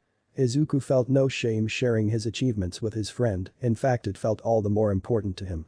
Our loader nodded before noticing the paper in Izuku's hand. "I take it you didn't just come to say hi to a friend?" the hero asked while pointing to the note. Izuku nodded and turned to May. "I was hoping you can get started on the combat suit we discussed." May gave him a thumbs up. "Actually, I already started about 3 days ago," she said with a smile. Izuku raised an eyebrow at May before he remembered that the support course started a week earlier than any other class, so the students could get used to the equipment. "So that's what that thing is." Power Loader said as he made his way back into the studio. "Alright, come on in, kid." The three entered the studio together and Izuku saw a lot of different tools and gadgets all around. "Over here, Izuku," May called as she laid out a black suit with yellow outlines on a clear table with Power Loader next to her. Izuku walked over and saw his soon-to-be combat suit. "So, what can you tell me about this?" Izuku asked while looking over the black suit with an intense eye. May gained a proud look as she gestured to the combat suit. "This suit is lined with both Nomex and Kevlar, making it bulletproof, knife-proof, shock, cold, water, and flame-resistant, and that's just the outside." Inside, this baby is lined with both ballistic fibers and carbon nanofibers. I also added a layer of Gore-Tex to Supper's your heat signature to make you invisible to night vision and infrared. All this means you can take some grenades to the chest and still be fine probably. I don't like how you said that with a smile on your face. Izuku signed along with power loader. Mei however didn't miss a beat. The forearms, elbows, shins, and knees are all reinforced with steel, allowing you to block some attacks easier or even attack with. I also put steel over the crotch to protect your bits just in case, since that's every guy's weakness. She said in a carefree voice, as the two guys winced and moved their hands low. The boots are also steel-tipped and will allow more damage with your kicks. She then brought out a mouthguard that looked like a grin, along with a pair of sunglasses. The mouthguard will protect you from gas, smoke, and even allow you to breathe underwater. The sunglasses can provide night vision, infrared vision, and even protect you from flash attacks. Also the glasses lock in place so you don't have to worry about them falling off. Our loader was looking over the suit and was both impressed and slightly worried. This is all great, but won't this all seem too heavy? Movement is key for being a hero. It may be a problem for someone without the right developed body, but Izuku's body is strong enough for this to not be a bother. She said while pointing to Izuku. Plus I tried to use only the very necessary amount of material without going overboard and woven them in a way that spreads out the weight. In total this suit should weigh about 50 to 60 pounds, more than enough for you to handle. Izuku looked at his future combat suit and couldn't help but smile. This is damn near perfect, you seriously outdid yourself, Mei. He said, getting a smile out of the girl. Put it on, I want to see if I got the measurements right. She said in an eager voice. Izuku nodded and grabbed the suit off the table. After going to the changing room for a few minutes, Izuku came back in his new combat suit. The suit was snug, allowing the two to get a good idea of Izuku's body. The suit also provided a hood big enough to hide his fluffy green hair. Adding the mouth-grinning guard and sunglasses made Izuku all the more intimidating. Around his waist was a belt with a few pouches built into it. Why gold? Izuku couldn't help but ask. Black and yellow was not his first choice in colors. But then again, he couldn't say it was bad. All black would have made the suit look dull, it wouldn't have caught any eyes. Mei said while shaking her head. I thought gold would be a nice touch to the suit to make it stand out more. Plus it is my eye color. She said while looking at Izuku over. So, how does it fit? Izuku brought his arms up slowly and threw some light punches. Not bad, fits like a glove. He said with a grin. When will it be finished? He asked in an edgier voice as he threw a kick in the air, feeling little to no restraint. Mei gave him a thumbs up. I should be done tonight. Just have to go over it a few things before I give it the all clear. She said as a thoughtful look crossed her face. You know you can still build you a power suit, she said in an edgier voice, making Izuku sigh as he grabbed his bag. We can use hydraulic and programming to allow you to practically have super strength, and we can add a jetpack so you can fly, and some shock fists, and a pair of rocket boots, and. Before Mei could go into a further rant about a new and possibly dangerous invention, Izuku pulled a piece of chocolate from his bag and shoved it into her mouth. The girl's eyes widened in delight as she let the chocolate melt in her mouth. Mei, have some chocolate. Izuku said with a lightly playful voice as a grin spread across his face. You're to you when you're hungry. Mei huffed as lightly as she held out her hand and Izuku placed a chocolate bar in it. You're lucky you have milk chocolate on hand. She muttered as she silently ate. Our loader looked to Izuku with wide eyes and a light hopeful expression. Where have you been the past 2 weeks, he asked in a desperate voice that just made Mei roll her eyes and Izuku laugh. The next day at UA was much more mundane for Izuku. Before noon everyone had a normal lesson for all the required subjects such as English, math, and reading. At noon everyone gathered at the Grand Mess Hall to sample first-rate cuisine for cheap made by a pro hero named Lunch Rush, a hero that used this influence to feed the less fortunate all over Japan. But after a day of regular school life, at the afternoon portion the hero course did their daily foundation of heroic studies. The students of one all sat down in their homeroom classroom waiting for their teacher to show up. It's me. A certain hero called, making the whole class excited. Coming through the door, like a normal person. All Might called as he slammed the door open while laughing. Izuku gave a small snort at that. One thing he found out about All Might is that the number one hero loved his gags. Izuku noticed the hero was wearing an older version of his costume as he walked to the front desk. I can't believe it. All Might's really going to be teaching us, was the collective response of the whole class. Foundational Hero Studies. For this class, we'll be building up your hero foundation through various trials. All Might said while doing a heroic pose. Let's jump right in with this. The trial of battles. All Might said as he brought out a card that said battle. Izuku noticed Bakugo gained a feral grin on his face at the word battle. And to go with your first battle, All Might said as he pressed a remote button. In an instant several shelves. We've prepared the gear we had you send in requests to match your quirks. He said, getting an excited look on everyone's face. Izuku was currently grateful he was able to help Mei finish his combat suit yesterday, even if it did take a few hours after school. Our battle gear. The Redeed teen with sharp teeth called. Awesome. It changed and we'll be ready to go. Everyone gathers at Ground B. All Might said as everyone started to grab their numbered case, Izuku's being 17. And don't forget. From here on out, you're all officially heroes. Everyone in Class 1 quickly grabbed their hero costumes before making their way to the locker room, excitement running through everyone. Izuku was the last to enter Ground B, since his costume took a bit longer to put on than others. His costume was the same when he tried it on with Mei, with the exception of his sword and quiver, which was full of very useful trick arrows, on his back. He also had his grapple gauntlet on his left arm, his bowie knife on his leg, and crow claw folded on his hip. He also had a necklace of a hawk around his neck, a gift from his mom and Eri after they went shopping together. Overall, all his gear plus the combat suit did weigh a bit, but thanks to Izuku's training under All Might along with Mirio, the teen was able to adjust quickly. As Izuku looked at all the costumes his eyes landed on Bakugo's huge grenade gauntlets, wondering what they were. After a second Izuku had a rough idea what Bakugo could use those for, which was nothing good. "Izuku, is that you?" Ichako asked while tilting her head. The green-haired teen pulled his mask and hood down while giving his friend a smile. "It's me." "Wow, your costume looks cool," she said in an excited voice. "It looks more practical, my suit came up a bit tight," she said in an embarrassed voice. Izuku gave a small laugh with a blush on his face. "Well, that's pretty practical too, I mean that'll make it harder for people to grab you." Off to the side, the shortest kid in class, Mineta walked by and gave Ichako a pervy look. "Heroicess is the greatest," he said, getting slapped upside the head by Tsai. Izuku raised his eyebrow at Mineta's costume, the bottom half looked like an oversized dipper. "Don't be a creep," she said before giving Izuku a smile. "I see Mei was able to finish your combat suit," she said, also in a skin-tight outfit. "And just in time," he said as he pointed to All Might, who started to talk. "I'm liking everyone's styles. Very cool," All Might said with a thumbs up. "All Might. Regarding the performance ground we'll be using, is it the mock city from the entrance exam?" Iida asked while raising his hand. "I was wondering who was next to me." Izuku thought as he got a good look at Iida's costume. "Looks like a combination of a knight and a car." All Might went on to explain that everyone would be performing mock battles between two sides, the heroes and the villains. It was a 2-on-2 battle, making everyone start to ask questions.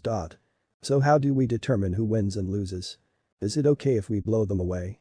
Is there a threat of expulsion like with Aizawa? If we're separated into different groups, what would be the best way to do so? Doesn't this cape look killer on me?" All Might started to sweat from all the questions being thrown at him. "I can't hear you if you speak all at once," he said before bringing out a small note sheet. The scenario they were using was the villains had a nuclear device they planned on using, and it was the heroes' job to stop them. If the heroes reach the device before time runs out or they capture the villains, they win. If the villains hold out until time runs out or they capture the heroes, they win. Your teammates and opponents will be chosen by lottery. The number 1 hero said as he pulled out a small box. "Is that really how we'll do it?" Iida couldn't help but ask in shock. "It makes sense actually," Izuku said, grabbing everyone's attention. "Pros are often forced to work with people they're unfamiliar with for short team-ups. This is probably to test us for future quick team-ups and to see if we can adapt." "I see, always with our eyes on the future," Iida muttered before turning to All Might. "I apologize," he shouted, getting a thumbs up from All Might. "Anyway, let's get started." The lots were simple, half the class would draw a person's name from the box, and that person would be your partner. Izuku was the first person to put his hand in the box before he pulled out a name. "Rakido Sato." Izuku called out to the students. "That's me, bro." The person walking forward was a big guy. He wore a simple yellow jumpsuit that showed off his muscular body with a white belt. He also had white gloves and boots on, and his face and hair were exposed in the suit. Izuku smiled at the taller teen and stuck out his hand. "Looks like we're a team," he said, getting a grin out of Sato as he shook his hands. Soon the other teams were chosen and there were 10 in total. And the first 2 pairs to do combat will be the following. All Might said as he pulled 2 balls from the hero and villain boxes. Pair A will be heroes. Pair D will be villains. That caught both Izuku and Bakugo's attention. The two looked to each other, and Izuku saw a feral look across Bakugo's face, one looking for blood. Izuku glanced at Bakugo's partner to see a young teen that looked like he was made of rock. Kota. Izuku thought his name was. All Might explained that the villains would be first in the building and would have 5 minutes to prepare for the heroes, and the full battle would be 15 minutes long. Everyone would be watching what happens to learn on what to do and not to do via surveillance cameras, though only All Might could hear what was going on. All Might also mentioned the fight would end soon if things got out of hand too much. The heroes would be given a layout of the building the villains were using, and both teams would be given capture tape. If either the villains or heroes wrapped a person in the tape, the person would be considered captured and be out of the battle. They were also given two-way communicators that could be put in their ears so they could talk to each other from a distance. But that said, the first battle between heroes versus villains started. Bakugo and Kota both entered the building first, while Izuku and Sato waited outside together. "Man, going first. It's a bit nerve-wracking," Sato said while rubbing his head. Izuku gave Sato a smile. "Just think of it as showing everyone how it's done," he said, getting Sato a little pumped up. "So I think we should explain our skills and abilities a bit to get a better understanding of each other." Sato nodded while folding his arms. "That makes sense. Well, my quirk is called Sugar Rush. Whenever I eat 10 grams of sugar, my strength multiplies 5-fold. Izuku nodded his head at that. Strength enhancement quirks are always useful, giving you a bit more options for combat. Any drawbacks? Sato rubbed the back with a sheepish look on his face. Yeah, the power-up only lasts about 3 minutes. Also, the longer I use my quirk, the slower I become in the head, making it harder for me to think straight. Izuku winced at Sato. That's a big drawback. Prolonged fights might endanger you of becoming more of a burden than an asset, he said, making Sato rub the back of his head. But your base form seems strong enough as it is. Do you know any fighting styles? Fighting styles? Sato asked in a questioning tone. That tone gave Izuku all the answers he needed. Yeah, fighting styles. You're strong and that can be helpful, but what if you come across as someone who's just as strong, or even stronger? The more skilled one in a fight will win in the end. I figure someone with your size and body would be into wrestling or boxing, Izuku said, making Sato look down in thought. Well, that's something to think about after the mock battle. Sato nodded his head and turned to Izuku. Right, so what can you do exactly? I know you're quirkless, but you came first in the entrance exam and 7th in the quirk assessment. So you obviously got something up your sleeve. Plus you were holding your own against Izawa yesterday. Izuku smiled at Sato's observation. And you said you were slow in the head, Izuku said, getting a small laugh out of Sato. I got a few skills under my belt: martial arts, marksmanship, swordsmanship, staff fighting, stealth, acrobatics, MT, and I am damn good at tactician. Izuku then grew a big grin on his face. But most of all, I know about someone we're fighting. Now that grabbed Sato's attention. You do? Izuku nodded and looked at the building. The real threat out of the two is Bakugo. I have known him for most of my life, and I practically know just as much about his quirk as he does. I saw what he can do during the quirk assessment yesterday. He can make explosions, right? Izuku nodded again. Right, but there's a little more to it than that. His body can sweat out a substance that's very similar to nitroglycerin, only more potent than the real thing, then he creates sparks from his hands to ignite the sweat. His quirk gives him power, speed, and mobility, not to mention he has total control over. It's one of the most versatile quirks I have ever seen. Izuku then gave a snort as he looked to the side. If that wasn't bad enough, he's far from stupid, his mind was practically built for battle. Shit. Sato grimaced. He sounds super OP, does his quirk have any weaknesses? Izuku gave a shrug. Only a few. In the cold it's harder for him to make larger explosions since he can't sweat as much and his body takes the full force of every strong blast, so his body can only take so much. Other than that, nothing else. Izuku then gained a thoughtful look on his face. Do you know anything about Kota, what his quirk is? Sato put a hand on his chin before shaking his head. No idea, I didn't see it during the quirk assessment. Plus he hasn't really said anything since he's been here. Izuku folded his arms and looked down in thought. It's possible he has a mutation quirk of some kind, his skin looks kind of rocky. I remember he did actually well in the strength portions of the quirk assessment, but that's only a guess so far. Sato gave a long sigh. Fighting a guy with a super OP quirk, but also fighting someone with an unknown quirk. This is going to be tough. Sato then raised an eyebrow as he saw Izuku give a soft laugh. What's so funny? Izuku gave the muscle teen a grin. You seem to forget that one of the skills I have is traction. I already have a solid plan to pass. You do? Sato couldn't help but ask in shock, wondering how they could take down someone with such a strong quirk. Bakugo has one other flaw to him, or more specifically his personality.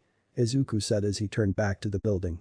Bakugo is extremely arrogant and egotistical, thinking he's the best around. He probably won't even work with Kota, leaving the poor guy to defend the core by himself. So he's cocky? No, Izuku said with a wave of his hand.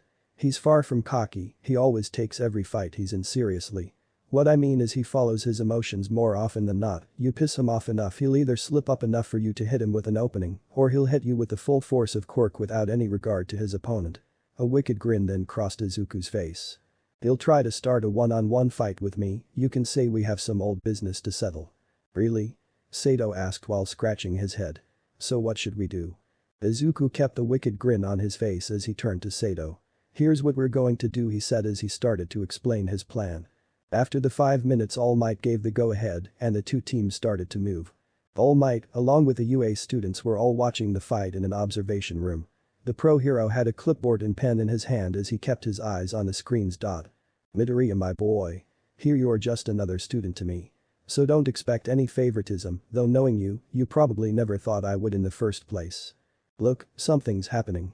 The invisible girl said while pointing to one of the screens. Everyone turned and waited for anything to happen. And we're in. Izuku said as he picked the lock on a window before opening it. I could have broken the window. Sato said as Izuku climbed it. This is an infiltration operation, not a full-on assault. Izuku said as Sato climbed through the window. We should get to the bomb as close as possible before the fight starts. Izuku and Sato walked down the hallway. They kept their eyes peeled for anything. As the two were turning a corner, Bakugo came flying in front of them, a feral glare in his eye. Jump! Izuku yelled as he jumped back into Sato's chest. The muscular teen grabbed Izuku and jumped back using his strong legs, just in time to dodge the blast Bakugo let loose on the wall. You good, man? Sato asked as he and Izuku got up. I am good, he just grazed my shoulder. Izuku said as he patted his smoking shoulder. I barely felt his blast, even if it was a graze from Bakugo's explosions, no joke. You're really cool, May. Damn it, Deku, don't dodge me. Bakugo growled as he landed on his feet. I thought so, with me as his opponent, Bakugo's priority would be to kick my ass. Izuku said as he grinned under his mask. Just like I knew he would. Bakugo pulled his right arm back with a huge grin on his face. I'll blow you away, but just short of getting this interrupted. Before Bakugo could let loose his attack, Izuku was on him in a second. The teen grabbed Bakugo by his right arm before he could let loose a blast. Izuku then pivoted his body before throwing Bakugo off his shoulder, slamming him into the floor. Judo throw. Bakugo hit the stone floor hard enough to knock the wind out of him. Izuku jumped a few feet back and took out his bow. I am not the same quirkless boy you used to get your jollies after you beat him black and blue. I am a fucking hero in training, and I suggest you take me serious. Lie. Izuku yelled while taking an arrow and aiming it at Bakugo. The blonde let out a growl as he stood to his feet.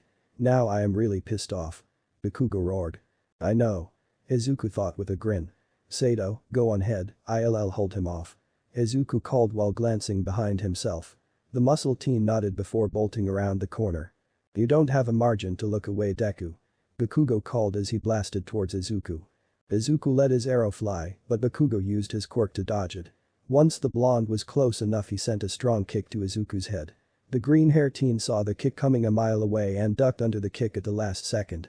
Izuku then spun his leg around and kicked Bakugo in the chest with the back of his foot. Bakugo stumbled back as he let out a growl. Why you? Before Bakugo could say anything, Izuku pulled out an arrow and let it loose at the blonde. As it flew, the arrow exploded in midair to reveal a steel wire net. The blonde acted fast and threw a strong explosion in front of him, throwing the net away. Izuku slowly started to walk forward while pulling another arrow out of his quiver. Come on, Bakugo, I thought you were going to kick my ass, not be on the defensive from a quirkless teen. Izuku said in a mocking voice as he pointed his arrow down. Deku? Bakugo shouted as he lunged forward with his arm back. Die. Again, Bakugo was cut off when Izuku let the arrow loose, causing it to hit the floor between them. In an instant, a flash of light appeared in front of both of them, but only blinded Bakugo. Fuck. The blonde teen yelled as his eyes were blinded, but that didn't stop his attack. Izuku jumped back just in time to dodge Bakugo's explosion before he lunged forward. CC shifted into its staff form and Izuku jammed the end right into Bakugo's stomach, knocking the wind out of the teen. Bakugo grit his teeth as he grabbed his staff with his hand before blasting Izuku right in the chest. Now it was Izuku's turn to feel the wind knocked out of him. Thanks to his combat suit it took the bulk of the blast, but Izuku still felt some of the shockwaves. Not missing a beat, Izuku twisted his staff out of Bakugo's hand before swinging it and hitting Bakugo right in the jaw. The blonde's head whipped to the side, but his eyes were still full of life. "Die," he said while throwing a blast in front of him. Izuku already jumped to the side avoiding the blast. The teen then jumped back as CC shifted into its bow form and he pulled out an arrow and let it loose. The arrow hit Bakugo in the chest and exploded, making him skid back a few feet but didn't really fall. "You think that weak fucking explosion is enough to get me?" Bakugo roared, a pissed off look on his face as he blasted towards him again. "If it was that easy you wouldn't be such a pain in the ass," Izuku called as he let another arrow loose. Bakugo saw this and used his explosion to dodge the arrow and fly over Izuku in an instant. Izuku spun around and knew he didn't have enough time to dodge, so instead he brought up his arms in a cross block. 2 explosions went off as Izuku was blasted in the front. Luckily the steel in his arm guards was able to take the bulk of the blast, but Bakugo wasn't done. "Beat this," he yelled while swinging his hand gauntlet into Izuku's side with a surprising amount of force. As soon as the gauntlet hit, Bakugo grabbed Izuku's arm in a tight grip. Izuku instantly knew what was going to happen and he stuck his left arm out. "Deku!" Bakugo roared as he used his explosion to swing Izuku's body easily above him. "You are beneath me." Just when it looked like Izuku was about to hit the ground, his grapple gauntlet shot out and hit the ceiling, stopping all the momentum Bakugo used on him. "Actually, I am above you right now," Izuku said as he zoomed to the ceiling a few feet back before hitting the ground. Bakugo growled as his hand started to make small explosions in his hands. Suddenly a big grin crossed his face as he slowly moved his arm. "It's ready," he said with an almost mad grin on his face as he looked at Izuku. "I already know about all your talking, you know," Bakugo said as he slowly brought up his arm and aimed to try it at Izuku. Izuku's eyes hardened as he quickly grabbed an arrow and aimed it at Bakugo. "Don't feel so special, I stalk everyone with a dangerous quirk," Izuku said in a low voice. Bakugo actually let out a small chuckle, which was unnerving to say the least. "My explosions are sparked by the sweat in my palms, which is like nitroglycerin that then detonates," he explained as he pulled the stock on the grenade gauntlet before grabbing the pin. "Now, if the specs are as I asked then I can store the nitro sweat into this bracerant." Bakugo never got to finish his sentence. Izuku shot his arrow faster than Bakugo could even react. The arrow hit Bakugo's gauntlet and froze his hand to it along with the pin as he grabbed a block of ice. "What? Sato, now." Hearing his name, the muscle teen ran around the corner behind Bakugo, a hard look on his face. "You're really smart, Izuku, it's just as you said a few minutes earlier." "Here's what we're going to do," Izuku said as he pointed to the building. "When we get inside we're going to run into Bakugo. Because he has some beef with you," Sato said. "Right." The green-haired teen nodded. "When that happens I am going to tell you to run away. Let me finish." Izuku brought up his hand as Sato opened his mouth before closing it. "Now it will look like you ran ahead, but really you'll be hiding around the corner. When I give the signal you'll jump out and hit Bakugo with all your strength, even he can't take in barrage of your punches." Izuku then brought up his capture tape. "Once Bakugo is injured enough I'll use the capture tape on him, then he'll be out of the game." Sato nodded his head. "But what if he sees me coming? I am not exactly stealthy," the muscle teen said. Izuku waved his hand. "Don't worry, I'll only call you when I know you have an opening. But really I need you to trust me." Sato looked at Izuku for a moment before nodding. "It's the best plan we have and I have nothing else. So I'll follow your lead." Izuku smiled and pointed to the building. "Then let's get moving, times are almost up," he said as they started to move. Everything moved in slow motion. Sato was just a few feet away from Bakugo and was quickly lossing in. The blonde teen glanced back to see Sato not far behind, looking buffer than before. "It's a fucking trap," Bakugo thought as he started to turn around, the hand not covered in ice sparking. Izuku saw Bakugo still had one free hand. If the blonde let out a strong enough explosion it might break the ice. Not only that but his finger was still on the trigger to his gauntlet, meaning one wrong move and he could accidentally set off his gauntlet on Sato. The green-haired teen pulled out a specific arrow from his quiver and aimed it right at Bakugo's head before letting it loose. As the arrow flew in mid-air the tip exploded and a black boxing glove grew at the end of the arrow. "Punt." The boxing glove arrow hit Bakugo clean in the jaw with enough force to nearly throw him off his feet. When the glove hit Bakugo off balance, this gave Sato enough time to get up close. "Take this," the muscular teen shouted as he hit Bakugo with a barrage of fast and strong punches. The blonde let out a choking sound as he felt pain all over his body before the muscle teen threw him away with his punches. "Izuku, now," Sato said as he used his strength to throw Bakugo to his partner. Bakugo tried to force an explosion of some kind to free his hands, but his head was spinning too hard. Fuck. Right. The marksman called as he pulled out his capture tape before running towards Bakugo. The blonde saw the tape in Izuku's hand and managed to move his arm at the teen. "Deku," he yelled before letting out an explosion from his free hand. The aim of the explosion was off just enough for Izuku to duck underneath the blast. A seeing fast Izuku threw the capture tap around Bakugo's chest before tightening it and bringing him down to the floor hard. "Bakugo is captured."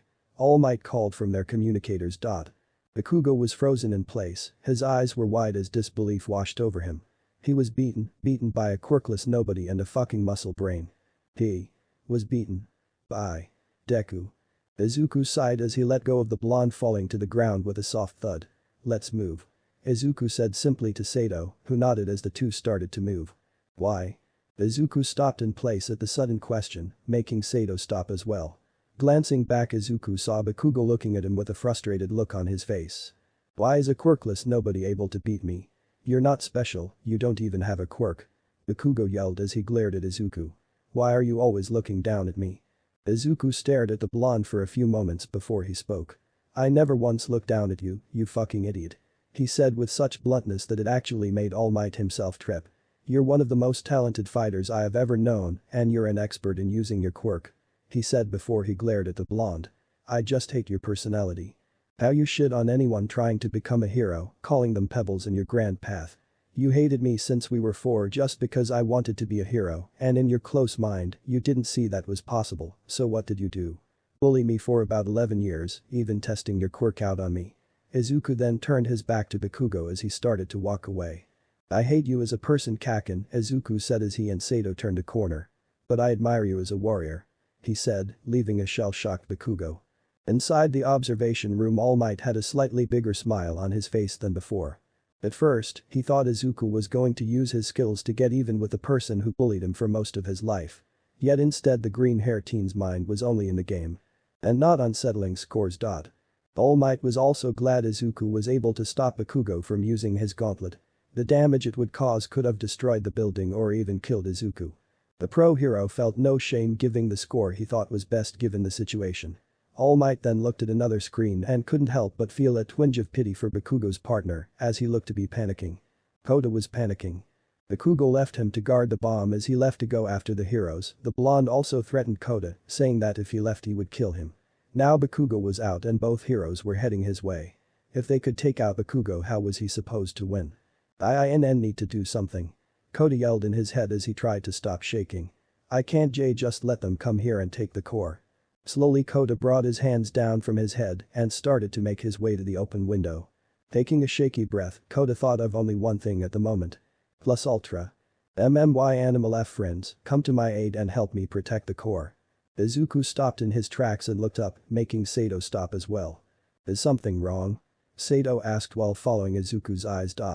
Izuku stared up a second longer before shaking his head. "I thought I heard something," he said before he looked at his watch. "We better get moving, we only have about 8 minutes until time runs out." "Right," Sato said as he rubbed his head and his muscles looked smaller. "Are you 3 minutes up?" The muscle teen nodded. "How's your head?" Izuku asked with some concern. "Things feel a little fuzzy right now, but nothing too bad," Sato said as the two continued to walk at a faster pace. "I can still keep going." Izuku grinned as they turned a corner. "Then we better get Mo." Flap. Both Izuku and Sato stopped in their tracks, a questioning look on their faces. "I heard that," Sato said as he glanced around. "Flap flap flap flap. And it's getting closer," Izuku said as he pulled out an arrow. The very moment later a flock of birds and pigeons rounded the corner, almost looking like a cloud. What the foo, the two never got to finish as they were swarmed by a flock of birds. "I can't see anything," Sato yelled as he swung his arms around in the cloud of birds, though he missed more times than not. Izuku was much calmer and put an arm up around his exposed face. Sato, calm down, they're just birds, Izuku yelled as he started to reach for his quiver. Easier said than done. Sato yelled as he bumped into the wall. Once grabbing the right arrow from his quiver, Izuku pulled it out. Sato, cover your eyes, Izuku yelled, and his partner quickly did so. Slamming the arrow to the ground, the hallway was filled with a bright light, causing the birds to freak out, either flying away or smacking into the walls. Move. The two ran out of the storm of birds and made their way around a few corners before coming to a stop. Sato panted as he picked a feather from his hair. Why are there birds in the building, and so many? Izuku thought for a second and came up with only one answer. It must be Koda's quirk, he said, making Sato look at him. His quirk must allow him to control or heavily influence animals. He knew Bakugo was out of the game, so he's trying to stall us until time runs out. Sato looked confused. His quirk is to control animals, but he looks like a rock and he's pretty strong too. Izuku just shrugged at that. Genetics, he probably got his body from one of his parents and his quirk from the other. Izuku looked up as he started to think of the layout of the building. It's a useful quirk, he could use animals to distract enemies, use an animal's senses to find people, have them tell him if an enemy is near, he would be extremely powerful in the forest or even the ocean, but since we're so close to the city his options are limited. Izuku then let a grin across his face. But the flaw to his quirk is it's not a combat base, unless he uses the animals to fight, he'll be using hand to fight us. And when I saw him his costume didn't look like it had any weapons. Sato nodded with slightly wide eyes at Izuku. Has anyone ever told you you're a scary person, Midoriya? More often than you think, he said with a small laugh. Sato joined the laugh before he became serious. So how do we take this guy down? Izuku had a thoughtful look on his face as he spoke. We need to take him down fast enough where the core won't be put in danger. Izuku muttered while grabbing his chin. If he's on guard he might have some animals protecting him, but since we're all the way near the city at most he'll only have birds and possibly rats. Are rats? Sato asked in a sick tone. His quirk lets him control animals, but how? Izuku continued, ignoring Sato's complaint. Does he release a pheromone? No, that would take too long, and he gathered a lot of animals a little too fast. Is it a mental base? Can he use his mind to find the animals and bring them here with just a thought? Izuku then remembered the nose from earlier.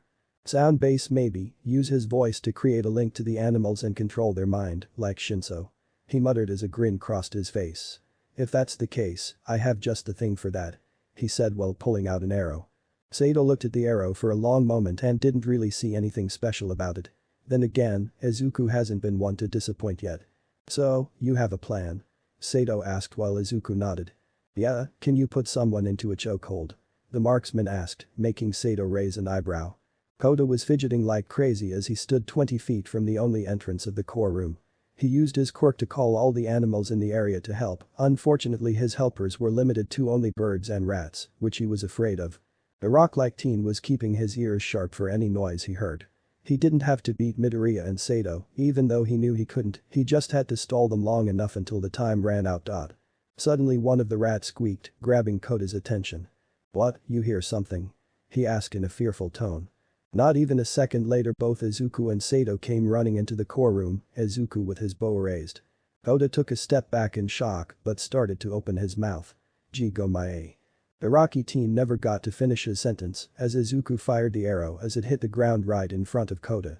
A second later a screeching noise was heard that made Koda and the animals scream in pain at the high-pitched noise. Sato and Izuku didn't stop their charge as the animals started to go crazy. Izuku pointed his grapple gauntlet to the ceiling before firing, while Sato continued to run forward. The muscle teen grabbed Koda by the arm and put him into a chokehold with his super strength. Got you? Sato yelled as Koda struggled to breath and hold his ears. Izuku swung over the animals with his grapple gauntlet before he landed right in front of the core. At the same time the sonic arrow ran out of power, finished its screeching and allowed everyone to hear. And checkmate. Izuku said simply as he placed his hand on the nuclear core. The hero team wins. All Might called over everyone's comms. Sato sighed as he dropped Koda to the floor, making him cough softly. You alright? Sato asked while offering his hand to Koda.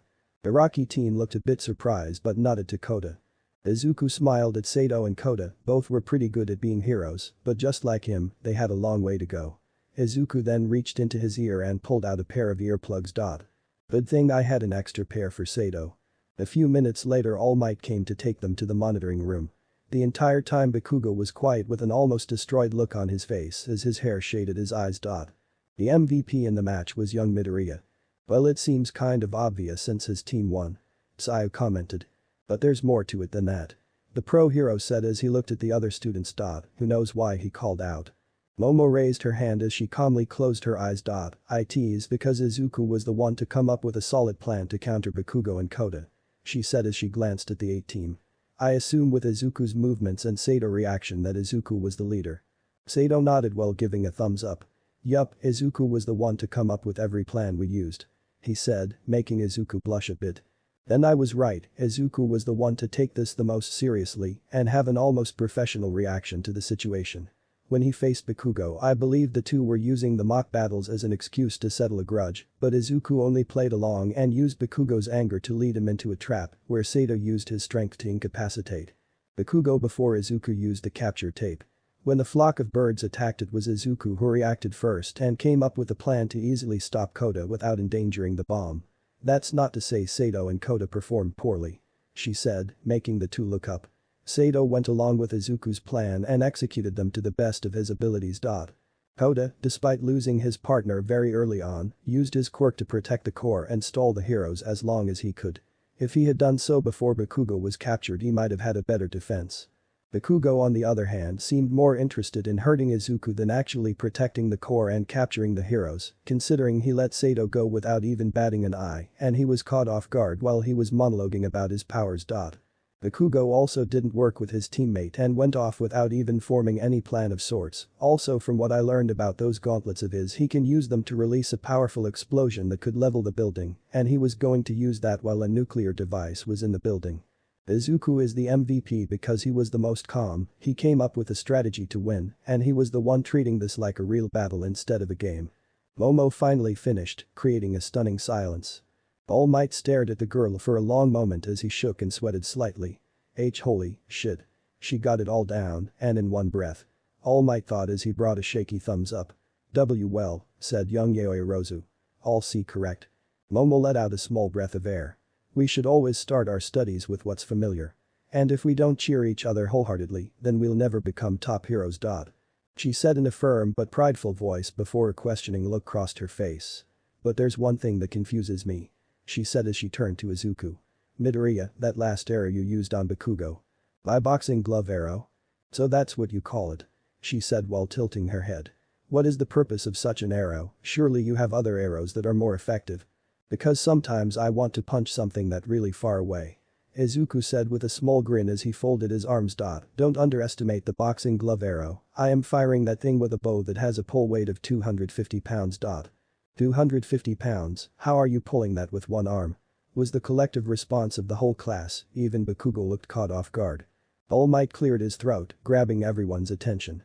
Let's move on everyone, we still have a few more matches. He said as he pulled out 2 more balls from his box. Pair B will be heroes. Pair I will be villains. As the 2 teams left, Sato tapped Izuku on his shoulder, grabbing the green hair teen's attention. So about those fighting styles you mentioned? Sato asked, making Izuku grin.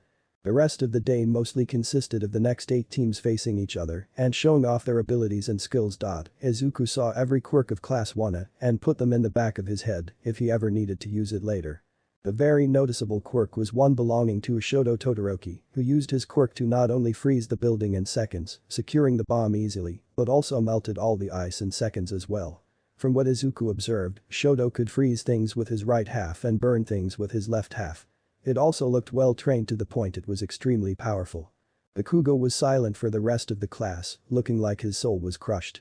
Izuku didn't know if he should feel sorry for him or pissed off that he was acting this way just from one loss to a quirkless person. Izuku was currently leaning towards the latter. After all the shit Bakugo's put him through, one little loss was enough to make the blonde this depressed. It was practically laughable. Izuku also told Sato some fighting styles he should look into in order to not only become stronger, but also more noticeable. The most obvious ones were wrestling and boxing, since they were good for someone with Sato's body shape and strength. Another fighting style that Izuku mentioned was luchador, since not only would it help Sato give him some agility, but it was flashy in a way that might help him get noticed more. Izuku also went to see Recovery Girl after All Might noticed some burns on the side of his face. It was nothing serious, but it was better to be safe than sorry. Luckily he was the only one with any type of physical injury, so the rest of the class went back to homeroom. Honestly, this is the second day and you're already back. Recovery girl muttered with an annoyed look on her face as she looked at the side of his face. Well, at least it's far from serious, but it's better to heal it now before it leaves the car. Smooch. Izuku sighed softly as he felt the side of his face heal up. It could have been a lot worse if I didn't have my combat suit. Izuku said as he looked down at the suit Mei made for him in his hands. I am going to have to get Mei some chocolate as a thank you. Recovery girl gave a small laugh as she checked Izuku for any injuries, making sure she didn't miss anything. Your girlfriend? Izuku blushed and quickly waved her off. No, she's just my friend in the support course who happens to be a girl. He added a little weakly, making Recovery girl laugh. Suddenly the door opened to reveal All Might in his muscular form. When he saw it was only Izuku and Recovery girl, he let out a sigh as he changed into his real form. Good, it's just you two, I was getting tired. Hey All Might. Izuku said as he stood up from his chair. Recovery girl had a shocked look on her face as she looked between the two. Wait, he knows your secret? Recovery girl asked as she looked between All Might and Izuku. All Might rubbed the back of his head at the nurse. Sorry, I forgot to mention that, but Midoriya found out about my secret a while ago. Recovery girl starts at the pro hero before shaking her head. You really need to keep us updated on this type of stuff, All Might. She said as she looked to Izuku. You're good to go, and try not to come back here for a while, please. She said while handing him a gummy. Izuku nodded and started to make his way back to class, but before he left All Might stopped him. Midoriya, one more thing. The hero called, stopping Izuku right at the door. The pro hero turned into his muscle form and gave Izuku a big thumbs up. You were super cool today. What you did is how all pro heroes should be. He said with a big smile on his face. Izuku felt pride in himself as he nodded to the hero before making his way to class. After about a minute later Izuku found himself in his homeroom and quickly entered it. Izuku half expected Bakugo to come charging at him looking like a feral dog, instead he got the other students of his class. Hey, Midori is back. The red-haired teen called with a big grin on his face. Nice job back there. He said as he walked up to Midoriya. Well, I couldn't hear what you were saying, but that was some heated fighting, man, and you did it all while quirkless. That first match was soon intense, it fired us all up. The pink girl said as she threw her fist in the air. Not only that, but yesterday when you were fighting Mr. Aizawa it looked like it came straight out of those kung fu movies. The redhead throws a thumb to himself while grinning. Yo, I am Ijiro Kirishima. We're about to start our review meeting about the exercises, glad you can make it. Hi, I am Emina Aishido. The pink girl said, looking a little pumped. Man, you were throwing some serious moves out there, Bakugo could barely hit you. Izuku smiled and shrugged a bit. Well, I couldn't have done it without Sato, he's good to work with. Izuku said, making the muscle teen smile. Sato smiled but waved Izuku off. Nah, if you had someone else you would have had them do the same thing as me. Besides, you were the one to come up with the plan. Izuku grinned at Sato and shrugged. Maybe, but if they could actually do it or not is always possible. You did do it, so that's all you. He said, making Sato grin. Izuku, are you okay? Sayu asked while tilting her head. You were the only one that went to Recovery Girl. Yeah, was it anything serious? Achako asked in a worried tone. Izuku just waved them off. I just had some burns on the side of my face, nothing serious. But it was better to take care of it now than later since it might have left a scare. He said, before turning to everyone. So which fight are we reviewing now? Yours actually. Ashido said with a grin. All Might said yours was the best to follow what to do and not to do in any situation. So we were going to discuss that and lead off of that. The guy with a bird for a head nodded. Not only did you win the battle, but the war as well. You'll make a fine warrior one day. He said while sitting on his desk. But it was just a mock battle. Sayu deadpanned. Izuku quickly waved his hand. It's done, nothing to worry about anyway. He said with a grin.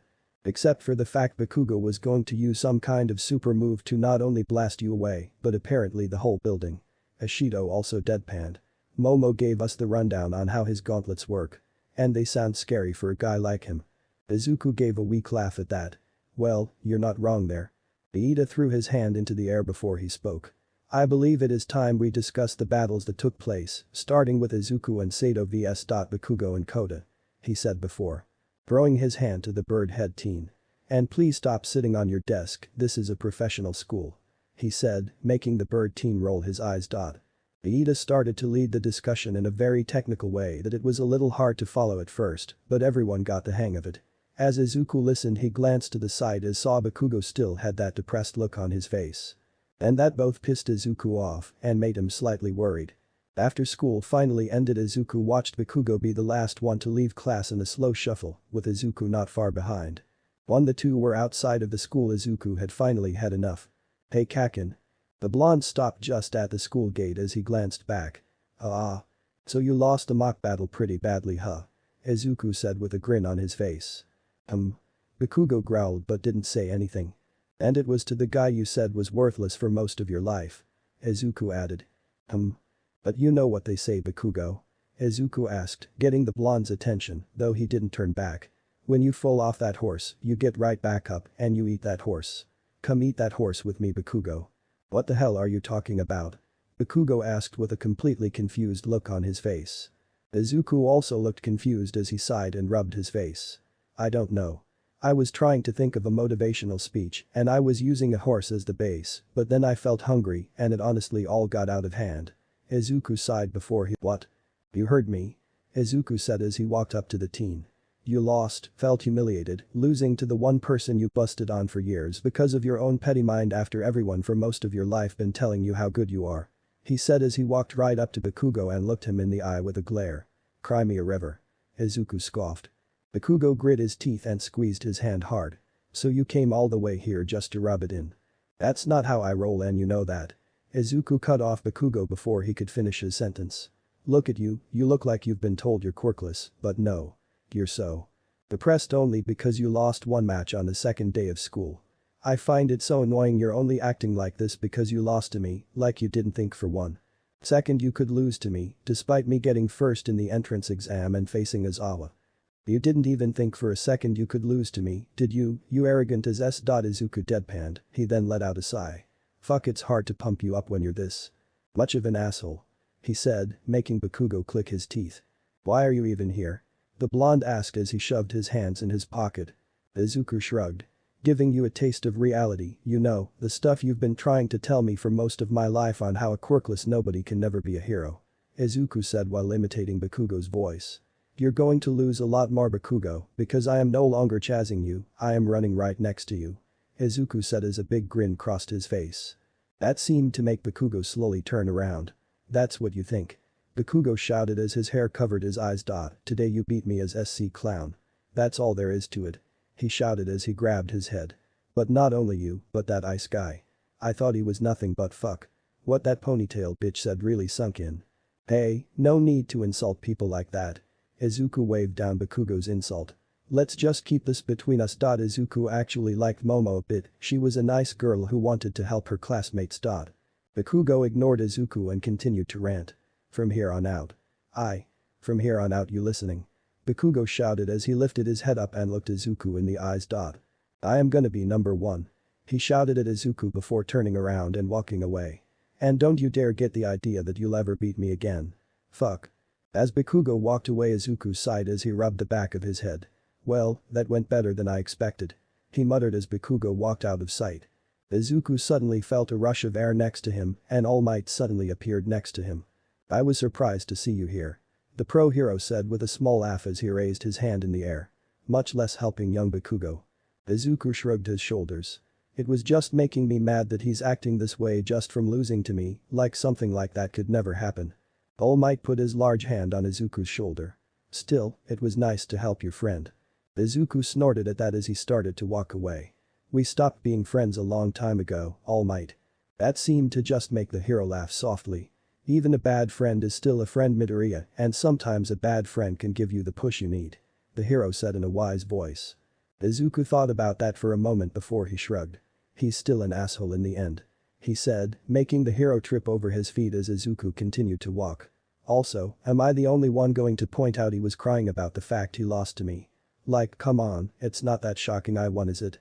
he complained as he walked a parked bike. "Even an inflated heart is a fragile one, Midoriya." The number one hero sighed as he turned into his real form. Teaching is hard. No one's POV. As Izuku was riding on his bike to school, he suddenly stopped down the road as he saw something right in front of the school gate. What the hell, Izuku muttered as he parked his bike around the corner of the school. In front of UA were about 3 dozen reporters, all with cameras and microphones in hand, gathering around students and asking them questions. Though they only seemed to talk to any student from the hero course or a pro-hero teacher. The female reporter saw Izuku and instantly walked up to him with a microphone. "Excuse me, if you wouldn't mind, could you answer some questions?" Before Izuku could say anything, she was already asking her question. "What kind of lessons does All Might teach?" she asked in an edgier voice as she shoved the microphone in his face. Izuku decided to throw the woman a bone and answer her question. "All Might mostly monitors us during training and gives us tips to help us become better future heroes. He also comes up with certain scenarios that we might encounter once we become heroes. Thanks to his experience and high track record, All Might has a lot of insight on how a peer hero should be. He also likes to make things light so things don't become instances for us, since we have a lot on our plates. The woman smiled at Izuku as she glanced at her cameraman. "Thanks, so what is it like to go?" Izuku raised his hand and started to move. "Sorry, but no more questions. My homeroom teacher is really strict and I don't want to be late," Izuku said as he quickly walked to the front gate of UA. "Wait, just a few more quests." The woman was cut off as Izawa himself stood in the woman's way. "Cut the feed," she said quickly to her cameraman, who quickly did so. "Why don't you look a little more presentable? Aren't you a pro hero?" Izawa simply waved her off. "I don't care about my look," he said as he looked to the other reporters. "You're interfering with our lessons here, so kindly vacate the premises." The pro hero turned around and started to walk away, ignoring the protest from the reporters. A second later, the steel door slammed down, blocking the reporters out. Izuku looked at the steel door with a raised brow. "Kind of feels like we're in prison now," the teen muttered as he walked next to Izawa. "Trust me, it's needed to block off those vultures." The teacher muttered as he walked next to Izuku. It was no secret that the media was ruthless when it came to heroes. One bad move on camera, or you say the wrong thing, and your status as a hero could go seriously down the drain. Some heroes don't care about their public image, but it is a fact that the less popular a hero is, paid less by the government.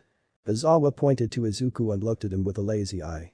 "Run ahead and be in your seat by the time I get to class. I should mark you late, but since the reporters were blocking the way, I'll let this slide." Izuku nodded while rubbing the back of his head. He would have gotten to school earlier, but Eri wanted him to walk her to school today, and Izuku couldn't say no to her big eyes. Running ahead, Izuku was the last to enter the class and sat down at his desk. A few minutes later, Izawa walked in with a stack of papers on hand. "I hope you're rested from yesterday's battle trial," Izawa said in his usual bland voice, making the class fidget a bit. "I took the liberty of looking at your marks and evaluation."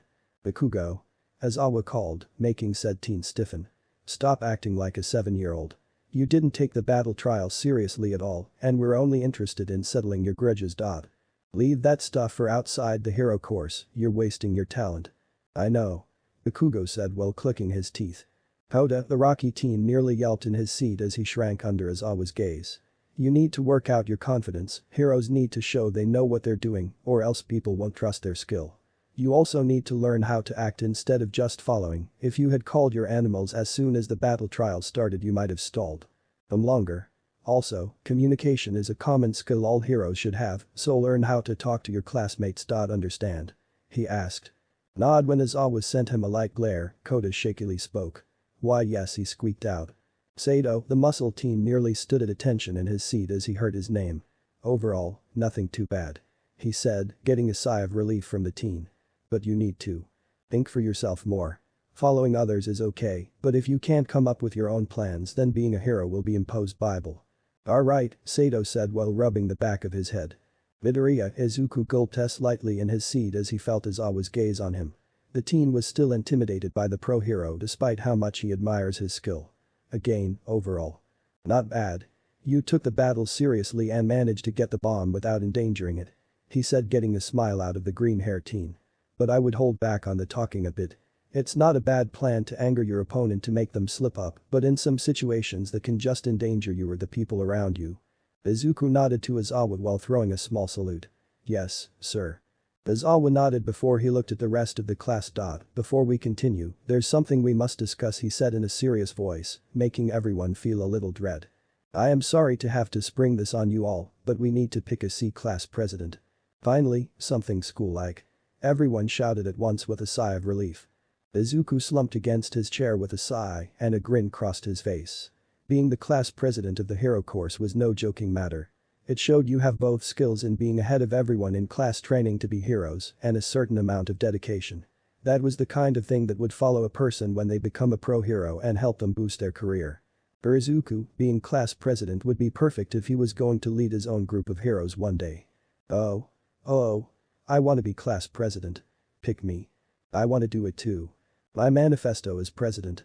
All girls must expose 30 centimeters of the thigh. Wait, what? Oh, you mean the position that exists for me? That's like a leader position. I'll do it. Me. Let me do it. Practically every single person wanted to be class president. They all knew what it meant to be the class president of the hero course and how it would impact them once they graduated. Everyone, please wait. Ida called, causing everyone to turn to him. This is a task that a person must carry and pull everyone else's weight. It is not a job to be taken lightly. He said as he slowly stood up with a serious look on his face. The only truly worthy leader will emerge from a democratic choice to reflect the will of the people. He said. Before raising his arm high into the air. Which is why this must be settled by a vote. Sayu tilted her head at that. It's still too early to have developed any trust in each other. And everyone will just vote for themselves, Kirishima added. Izuku, on the other hand, had different thoughts. Actually, Iida's idea might hold some weight. He said, grabbing everyone's attention. We saw everyone in action during the battle trials, so we got a sense of their personalities and skills. If anyone stood out more and they earned more votes, then they must have the skills needed to be class president. Iida smiled and threw his hand to Izuku. Exactly, Izuku. He said before looking to the teacher, who was already climbing into his sleeping bag. Is that alright, Mr. Ozawa? As long as you all decide by the deadline, anything's fine. He said before laying down for a power nap. Everyone was given one piece of paper and they all had to write the name of the person they voted for. Most people instantly put their own names and dropped them into the bucket, hoping they got to become class president. Izuku stared at his paper for a moment as he started to think. He wondered if he should vote for himself or someone else. On one hand, voting for himself would increase his chances of becoming class president, but it felt a little cheap if the only reason he won was that he voted for himself. Taking a small breath, Izuku wrote a name down before dumping them in the bucket. After everyone else put their papers in the bucket, Momo tallied up the votes. And the results were surprising, to say the least. I got 5 votes, Izuku shouted in shock. The last thing he expected was to get so many votes. You've got to be shitting me. Bakugo said slowly as his body shook. Who voted for Deku? He's fucking quirkless, for crying out loud. Yeah, but didn't he beat you, didn't he? A teen with black hair said, making Bakugo glare at him. All the while Ichako was whistling softly while looking to the side, a smile on her face. Only 1 vote, Iida said in a defeated voice. It's nice to know somebody believed in me, but it's to be expected that I didn't get more since I pushed for the votes. You didn't vote for yourself? Momo asked in a confused voice. Even though you wanted the job so badly. A few moments later, Izuku and Momo stood side by side in front of the class. So the president will be Midoriya and vice president Aoyorozu, Ozawa said as he climbed out of his sleeping bag. Man, Momo lightly complained with a small sigh. It wasn't even close. Man, didn't think I would get so many votes, Izuku said with a grin as Bakugo glared at him. I'll try to be the best president I can be, everyone. He said with a confident smile. Damn, things are heating up for Midoriya. And Yaoi Orzu was really cool during the training analysis. After that, Ozawa went over all the marks of the trial of battles and how some students could improve. It was long until about 45 minutes of reviewing and discussing their results. Noon came and it was time for lunch. Izuku, Iida, Ichako, Momo, Sato, and a girl named Jiro all sat together at a lunch table. Momo wanted to sit next to Izuku since they would be working together as president and vice president. Jiro was apparently friends with Momo and wanted to sit with her. Man, I can't believe I am class president, Izuku said as he rubbed the back of his head. I mean, I am glad to see Las S chose me, but I can't help but feel a little nervous. Don't worry, you'll be great. Ichako said as she ate her rice. She's right, Izuku, Iida said as he ate his food. You've got the guts and judgment in spades. Your mind is honed, you have a good heart, and I know you can carry us through. It's the reason I voted for you. He said while giving his friend a smile. So that's 3 votes down, Jiro said as she held up her hand. I wonder who the other 2 that voted for Midoriya. Actually, I didn't vote for myself, Izuku said as he pointed at Iida. I voted for Iida, he said, getting a surprised look from Iida. He seemed like a person who could take the position seriously, and if I didn't get the position, I rather he has it. Iida smiled proudly and bowed to Izuku. Thank you for having so much faith in me, Izuku. He nearly shouted before slumping in the chair. Even though no one else voted for me. Ichako rubbed the back of her head. Sorry Iida, I voted for Izuku too. He's always coming up with plans during fights, so I thought he could run the class. Ichako said this with a smile. So if Izuku didn't vote for himself, then where did the other 3 votes come from? Momo muttered to herself. Both Sato and Sayu raised their hands. I voted for Izuku because he's the man with the plan. Sato said with a grin. Even when we were going against Bakugo and his super OP Quirk, Izuku came up with a plan to beat him and get the core. He said as he gave Izuku a thumbs up. Plus Almighty said Izuku was acting like a real hero during the mock battles, how could I not vote for him? Sayu nodded her head. Izuku has always been smart and thinks ahead, he has to since he doesn't have a quirk. But that's one of the things that makes him strong. Izuku blushed at all the praise he was getting, never before had he got so many compliments at once. Momo put a hand under her chin and nodded her head silently. I see, since Izuku doesn't have a quirk yet continues to fight people on equal footing, it's natural he'd stand out more. So if these 4 voted for him, who was the 5th? Jiro asked while glancing around at the other students. Momo looked around before noticing a specific student. I believe Kota was the one to vote for you. She said to Izuku, getting a surprised look from everyone. I remember he didn't receive any votes as well, and since you were the only one who received multiple votes that means his vote went to you. Izuku gained a thoughtful look on his face. Well, when you put it like that it does make sense. But why would Kota vote for me? Sato had a thoughtful look on his face before he snapped his fingers. Maybe he was impressed you were able to take him down so fast during the mock battle. Iida nodded his head to that. It would make sense, Izuku showed exceptional skill and tactician. Like me, he must have followed his own judgment on the matter. I think he just didn't want to talk in front of the class. Was the collective thought of the group. Wow Iida, you talk so proper. Ichako said while pointing at the teen. Are you from an upper class family? She asked with a too little tact.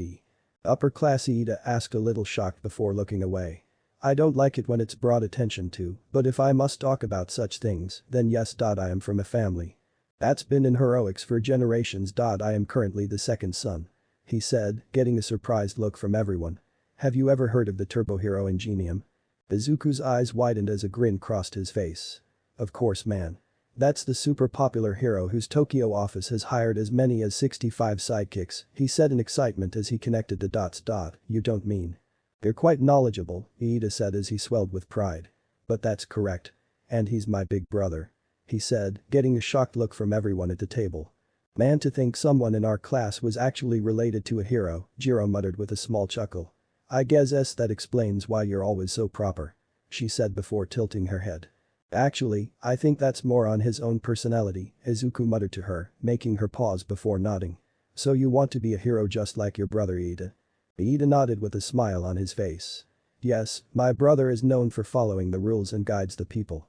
I aspire to be a hero just like him. Everyone at the table gave Iida a smile at his little speech. You know everyone here is aspiring to become their own hero one way or another, Izuku said as he looked to Ichako. What kind of hero do you want to be? Ichako looked surprised at the sudden question and seemed hesitant to answer. I was thinking of being a hero that specializes in rescue operations, like 13. She said with excitement. With your quirk, you'll easily be able to move large objects to get to people, Momo said, getting a smile out of Ichako. If you wouldn't mind me asking, what kind of hero do you want to be Midoriya? Izuku waved his hand at the raven-haired girl. Call me Izuku, everyone does. He said getting a surprised look from Momo. And I want to be a little different when I become a hero. You mean besides being quirkless? Jiro asked making Izuku chuckle. Yeah, besides that. He said as he looked to everyone and only Sayu seemed to know what Izuku meant. Tell me, do you know any hero groups? The group looked confused at the question but started to think, though they didn't come up with an answer right away. I remember hearing about a team of heroes that specialize in mountain rescue. Sato said slowly with a thoughtful look on his face. And there was a pair of heroes that specialized in water rescue, but I can't remember their names. Izuku nodded at that. That's about the common answer, people just don't remember hero groups as often as individual heroes. He said before a grin crossed his face. I am going to change that. You're going to make your own hero group? Momo asked while tilting her head. Not just any hero group, Izuku said while wiggling his finger. I am going to create the world's strongest hero group, a group of heroes so strong together they'll be able to become the next symbol of hope. Izuku said with passion. Everyone at the table looked at Izuku with confusion on his face, but a little shock as well. The next symbol of hope. What are you talking about? Jiro was the first one to ask as everyone nodded their heads.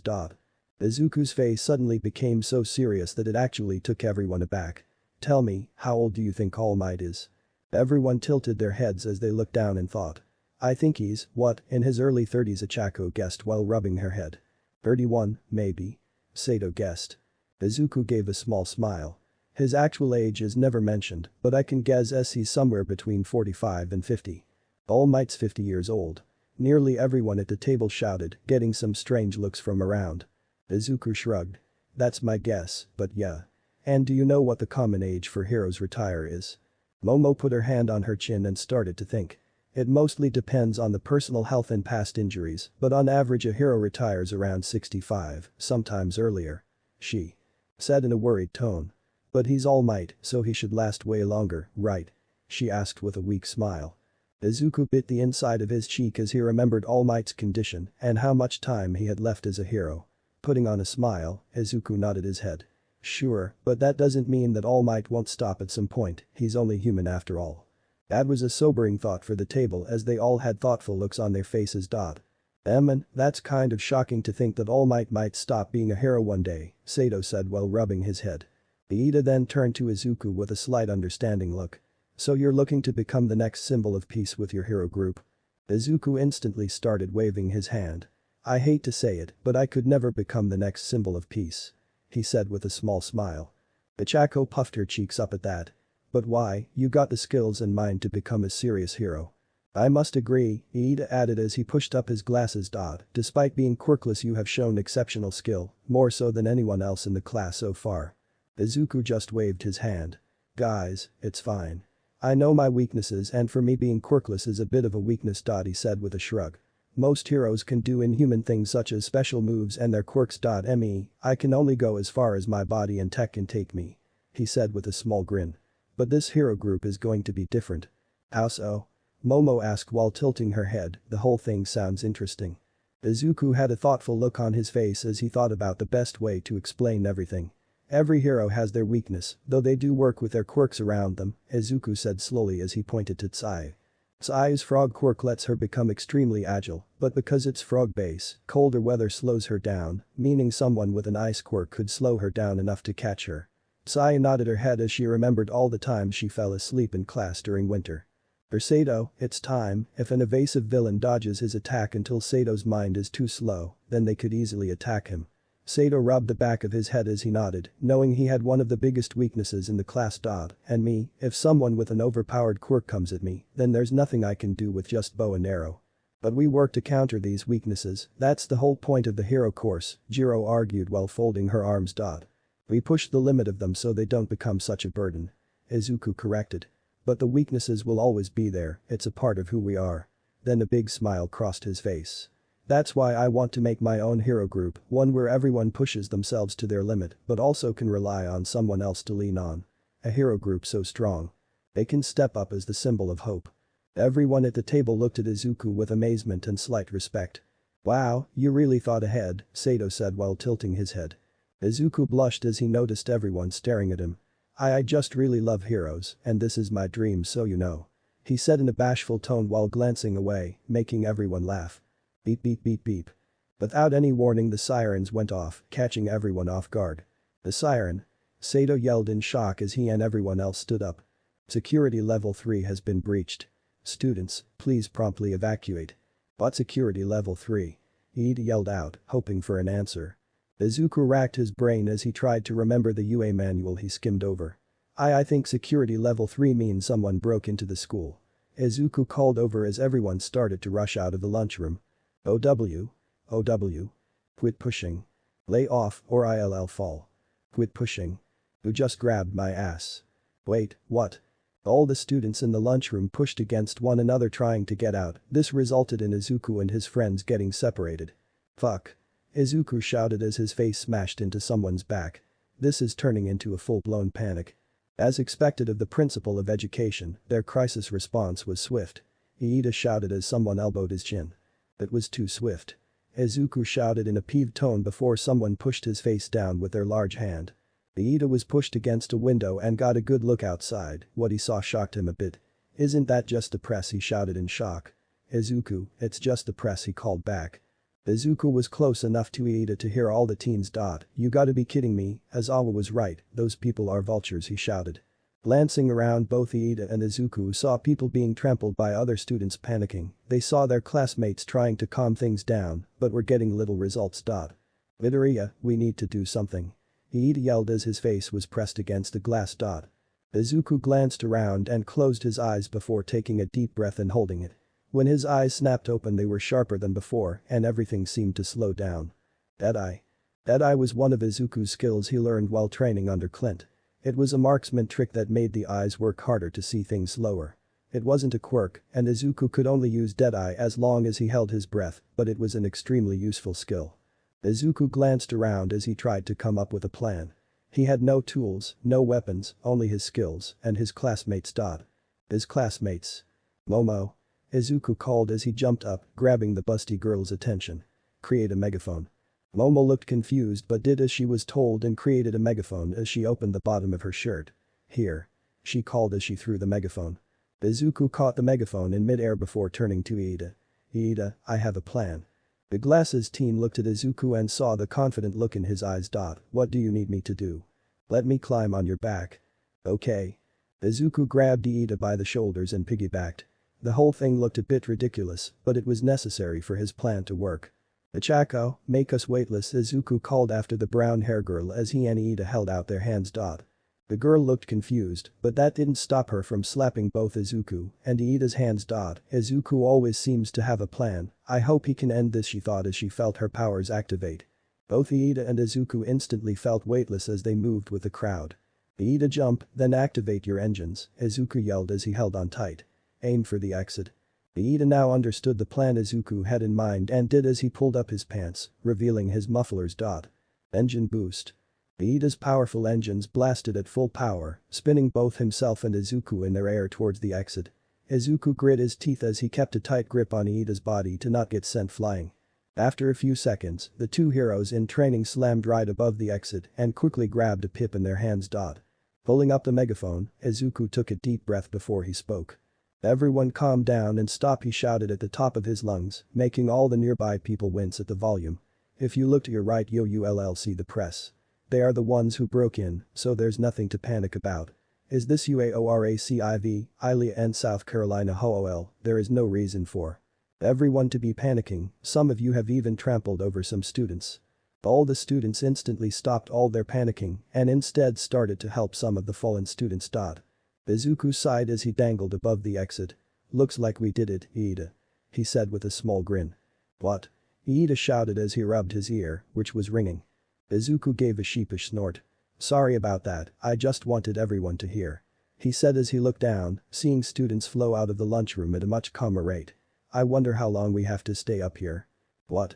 Both Izuku and Momo stood in front of the class. After Izuku was able to calm the lunchroom down, the police quickly came to force the reporters off campus. Once everything settled, Izuku needed to say something to the class, hence why he and Momo were at the front.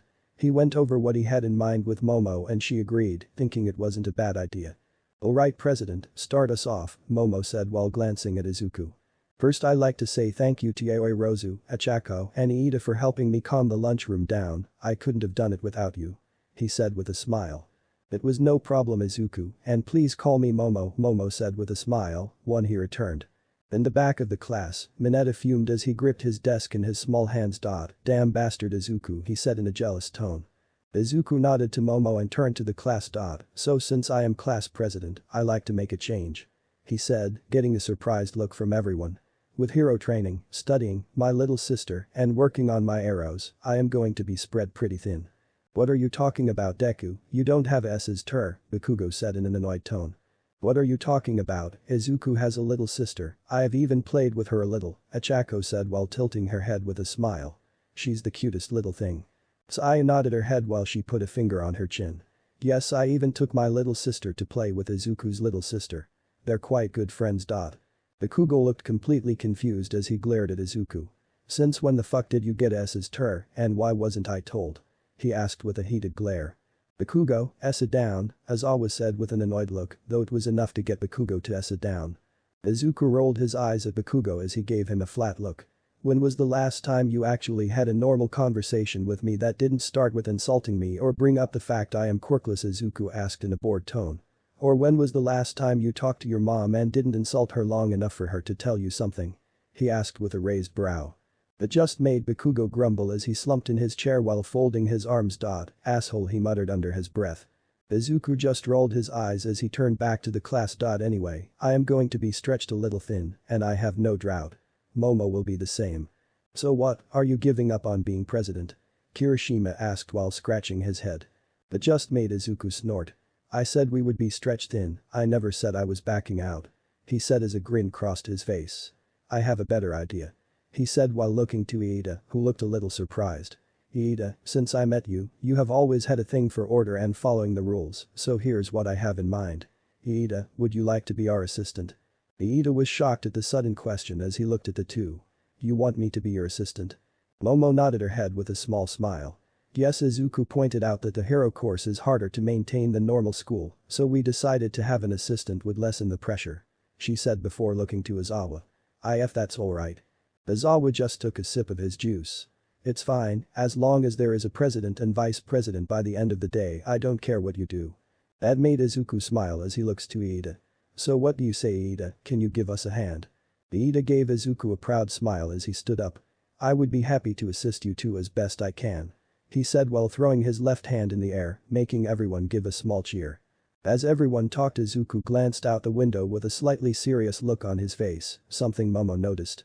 Is something wrong, Izuku? She asked, snapping the teen out of his stare. No, just tea. He said slowly as he looked at the busty girl. You ever wonder how were the reporters able to get in the school grounds in such large numbers? He asked, making a thoughtful look across Momo's face. Just outside the school building, UAS principal stood at the ruins of 3 concrete doors. The next day in the afternoon, Aizawa stood in front of the class for another announcement for the class. After Iida was given the position of an assistant for Izuku and Momo, things were a bit easier for the two handling things. He took his job seriously and knew his way around. For the foundation skill of heroic we'll study today, Aizawa explained as he stood behind the head desk. It was decided you'll be supervised by a 3-man team consisting of me, All Might, and someone else. Decided? Izuku thought with a raised brow. It must be for something special. Sensei. What'll we be doing?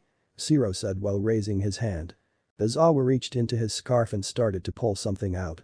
Be the hero everybody needs, whether it's a flood or any other disaster. He explained as he pulled out a card that said rescue on it. It's the trial of rescue. Trial of rescue sounds a bit different this time around, Denki said with a small grin. Totally. Mina agreed in excitement. See Mondumbus, that's what a hero's whole job is. I am chomping at the bit. Kirishima shouted to Denki, getting pumped up. If it's a flood, then that environment's my specialty, Kiro. Sayu said with a bit of pride in her tone. Izuku leaned back in his chair with a thoughtful look on his face, though there was a grin on his face. The best place for Izuku to rescue someone was the city. High buildings would allow him a lot of mobility, though he was confident in his skills to handle other environments. He has trained in the woods for years. Don't get ahead of yourselves, Aizawa said in a bored tone that held some weight as he pulled something else from his scarf, a remote. As I was saying, this time, it's entirely up to each of you whether or not you wear your costume. He said as he pressed a button on the remote and the shelves holding their costumes popped out from the side of the room. Some of your costumes probably aren't adapted to the task at hand, after all. The training area is fairly far away, so we'll get there by bus. That's all, go get prepared. But that said, everyone grabbed their case before changing into their hero costumes.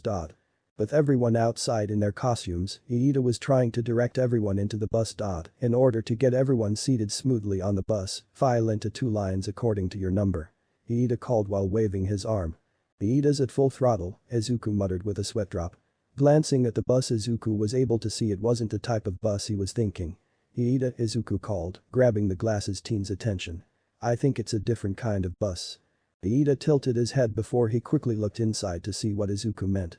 Never mind, there is no need for seating argument, Iida called out as everyone started to get on the bus. There was no point. Hamina laughed as she sat down next to Iida, who was sulking a bit. The bus started to move, taking everyone to their destination. At the same time, everyone started to chat up. Hey Izuku. Tsuyu said next to the green-haired teen, grabbing his attention. As you know, I always say what's on my mind. It's one of the first things I learned about you, Tsuyu, Izuku said with a small laugh. Tsuyu turned to him with a smile. I never got to see your skills before, but I found them impressive during the mock battle. She said with a small smile on her face, making Izuku grin.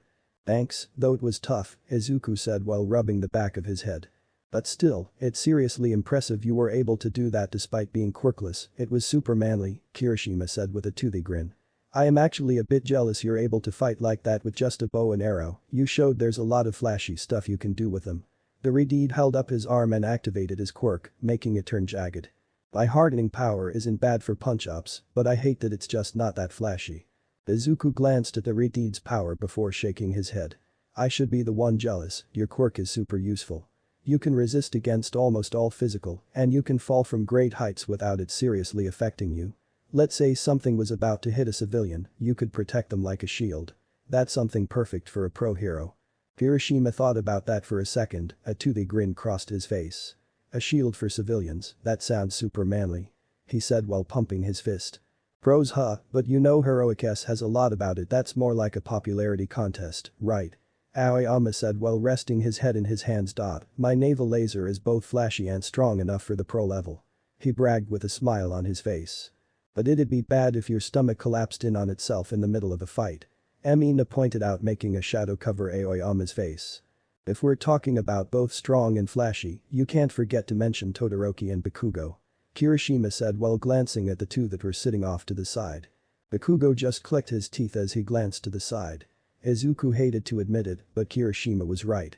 Flashy quirks were helpful for heroes to become popular, and being popular got heroes more money for things such as weapons or just to live. Though Seelin pointed out to Izuku that a useful quirk was better and more dangerous than one that was just flashy. There was nothing wrong with a flashy quirk, it was just better to have something more practical. Bakugo's always fuming and cursing everyone he sees out, so he won't be very popular. Tsuyu pointed out without any hesitation. You bitch. I'll be popular too. Bakugo yelled while glaring at Tsuyu. Tsuyu, however, wasn't even fazed by Bakugo's insult and just pointed at him. See? She said while sticking her tongue out in a playful manner. Izuku felt like punishing Bakugo in the face for insulting one of his friends, but since Tsuyu didn't seem the least bit fazed, he didn't feel it was necessary. It's only been a brief while since we all met, and yet already we have figured out your personality. Which is the equivalent of a turd in a pile of flaming garbage. Denki pointed out with a small laugh. I'll fucking kill you. Bakugo yelled at the blonde, who also didn't look the least bit fazed. Izuku held back a laugh behind his hand as he looked at the scene before him. Call me petty, but it feels good to see Bakugo being the one picked on for a change. What a vulgar conversation, Momo said with a slightly disgusted look on her face. Ichako, on the other hand, was laughing up a storm. But they make me laugh. Damn Bakugo, you are one foul-mouthed dude, Kirishima said with a small laugh. Izawa unzipped his sleeping bag and glanced back with an annoyed look on his face. We're almost there. Settle down already. Yes, sir. Amazing. Amazing was one word to describe what Izuku was seeing. Entering the USJ building from a high ground, C. Las S1 was treated to what UA had to offer in training their heroes. Blood reeks, landslides, fires, etc. A hero in a big white coat and dome on the top of his head said. This is a practical training area I created to simulate all kinds of accidents and disasters, and its name is the Ultimate Space Jams. I tease the space hero number 13. Izuku said in excitement and stared into his eyes. He's the gentlemanly hero who does phenomenal work helping with disaster relief. Wow. I have always liked number 13. Ichako said while bouncing up and down. Both 13 and Izawa had a quick conversation off to the side. From what Izuku heard, it had something to do with All Might not being able to show up, which must mean he ran out of time today or was running very low. 13 then turned to the class as he brought up his hand. Before we begin, just one thing or two or three or four, he slowly trailed off. Their increasing was the collective thought of everyone as they stared at 13. Thankfully 13 ended his counting. Anyway, I am certain you're already quite aware, but my quirk is called Black Hole. No matter what material that gets sucked into its vortex, I am afraid it will turn to dust. He explained while raising his hand. It's a quirk that's perfect for removing wreckage and saving people injured by disasters, Izuku said with a grin as Ichako nodded her head rapidly. Yes, it is, however, a power that could also easily be used to kill people. 13 said in a serious tone, making everyone quiet. And in that way, it's no different from the quirks of everyone here. Izuku couldn't help but glance at CC and Flash Fang. He might not have a quirk of his own, but his weapons were just as dangerous. One wrong S-wing with Fang and Izuku could cut someone's artery, killing a person. The same can be said for CC, one wrong shot and he could hit a nearby civilian. 13 explained that everyone here had the power not only to save lives, but also take them. Aizawa's test was to test their limits, and All Might's test was to give them a sense of control against one another. The lesson will serve as a fresh start. Let's get to studying about how to wield our quirks for the sake of human life. The pro-hero said with a passion that got everyone pumped up. Your quirks do not exist to hurt others, that is all. 13 said while taking a bow. You have my gratitude for listening so intently and patiently. That was awesome. Ichako said while pumping her arms. Bravo. Bravo. Iida clapped. Izuku had a big smile on his face as he felt himself get pumped up. 13 was the kind of hero he admired a lot. 13's goal was to save people instead of just fighting villains. Lives mattered more to the space hero instead of popularity. The green hair teen couldn't help himself as he pulled out his purple notebook and held it out to the space hero. If you wouldn't mind, could I get your autograph? He asked with a slight blush on his face. It would be my pleasure. 13 said with a friendly laugh as he wrote his name in the purple notebook. He even drew little stars on the side. Where did you even pull that out? Jiro asked with a raised brow. Trade secret, Izuku said with a grin as he put the purple book behind him for a second and it seemed to disappear. It's gonna. Mina shouted in shock. Aizawa cleared throat, grabbing everyone's attention. Alright, first things first. Aizawa cut himself off as he noticed something out of the corner of his eye and what he saw made his eyes widen. Huddle together and don't move. Aizawa yelled, catching everyone off guard. 13. When Izuku looked down the fountain he saw several people in scary-looking costumes coming out of a black mist. When his eyes landed on the lead person with severed hands all over his body, Izuku felt a shiver run up his spine as he could feel the bloodlust come off the person in waves. Without a second thought, Izuku brought up CC and grabbed one of his arrows, ready for anything. What is that? Is this a part of the training? Kirishima asked while looking down with a curious look. Don't move. Aizawa shouted as he put his goggles on. Those are villains. The statement alone was shocking, to say the least, as everyone tensed at the large group of people down below. Some were even scared. Eraserhead and 13, a man made out of black mist, said. According to the teacher's curriculum yesterday, Mr. All Might was supposed to be here and yet he trailed off in a disappointed tone. I knew it. So yesterday was the doing of you lots, Aizawa said while narrowing his eyes. Izuku's eyes widened when he heard this as he put the pieces together. Apparently, these villains used the press to sneak into UA and steal the class schedule to find out where they were going. If that was the case, why were they hitting the class when All Might was supposed to be here? Where is he? The lead villain covered in severed hands said, bloodlust radiating off his body. We went through all this trouble and rustled up so many of us to bring along. You can't tell me All Might, the symbol of peace, isn't here, he said in a low tone, his voice laced with madness. I wonder if he'll show up if we kill the kids. He asked in a carefree tone, but you could hear the mad joy in his voice. Izuku couldn't help but feel his jaw drop slightly at the hands villain's words. They're here for All Might, but that would mean they were here to kill All Might. Such a thing should be impossible to think of. Sure, the occasional villain would try their luck against the #1 hero, thinking they would have a chance with their quirk. But it always ended the same, villains would lose to All Might in a matter of seconds.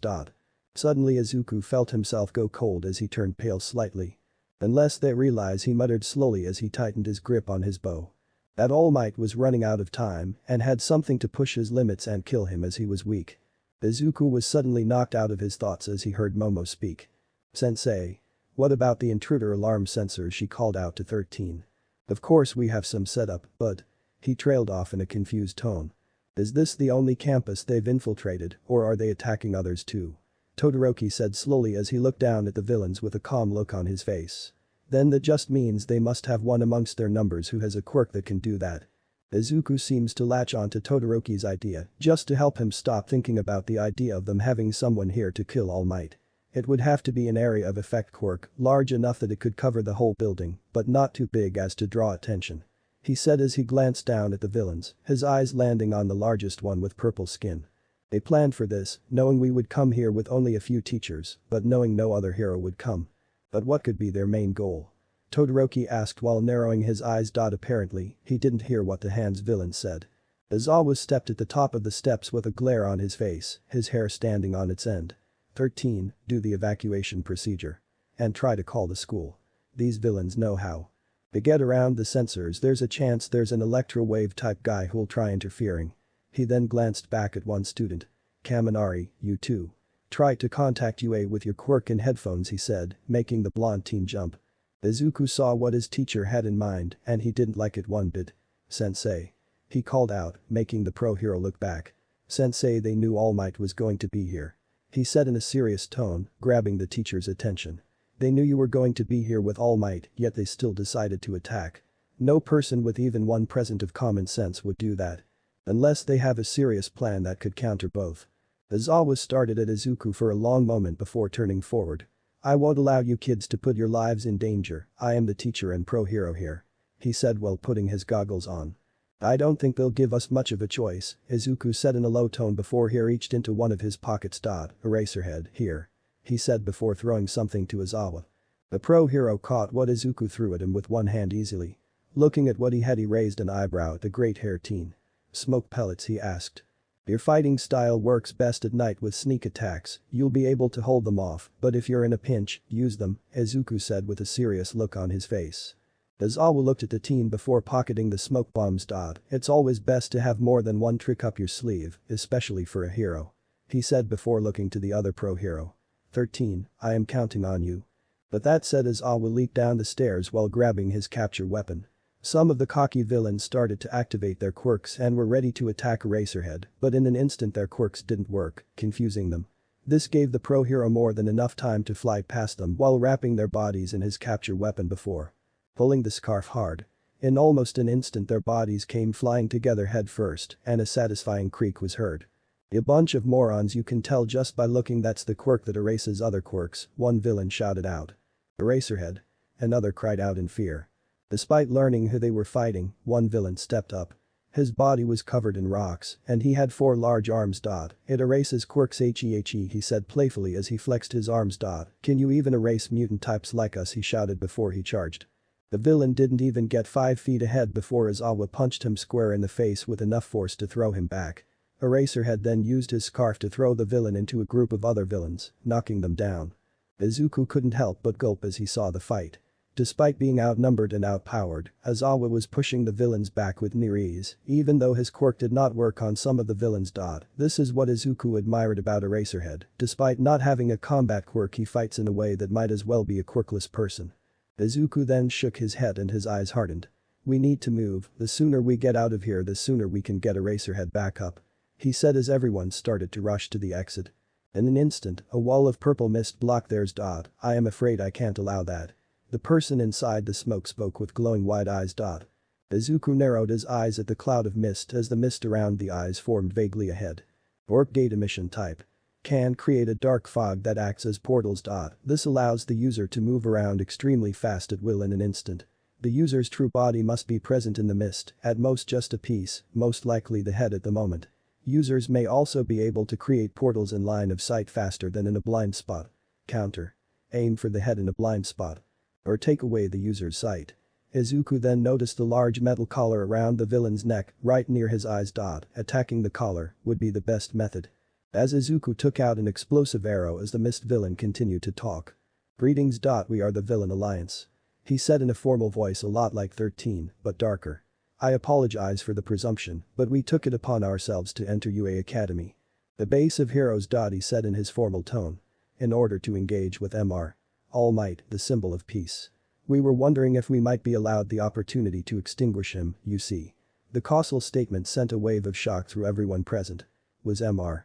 All Might delayed to something else coming up? Perchance, has something been altered? Well, setting that aside. In an instant 13 opened the pointing finger on his right glove as the black mist grew. This is my role. Before the villain could go any farther, Bakugo and Kirishima both jumped in front of the villain and let off an attack, at the same time Izuku let loose an explosive arrow. All 3 attacks hit at one and were enough to push the mist villain back. Bet you didn't think we'd be able to do you in before you got the chance. Kirishima yelled as he held off his hardened arm. That was quite perilous. The mist villain said, not even fazed. To be expected. Though you may be more students, you are also the hero world's golden eggs. It's no use, just run. 13 called out in complete worry, grabbing Bakugo and Kirishima's attention. "Run, you two." Izuku blinked and in an instant the black mist surrounded them, blocking all their paths. The green-haired teen tried to reach for an arrow, something to save everyone, but by the time he grabbed one, the mist had covered everyone at once. Everyone? By the time Izuku could see again he was about 30 feet above the water. The flood zone. He shouted in shock as he started to fall. Thinking fast, Izuku activated his mask just as he hit the water. His mask allowed him to breathe underwater and he started to collect himself.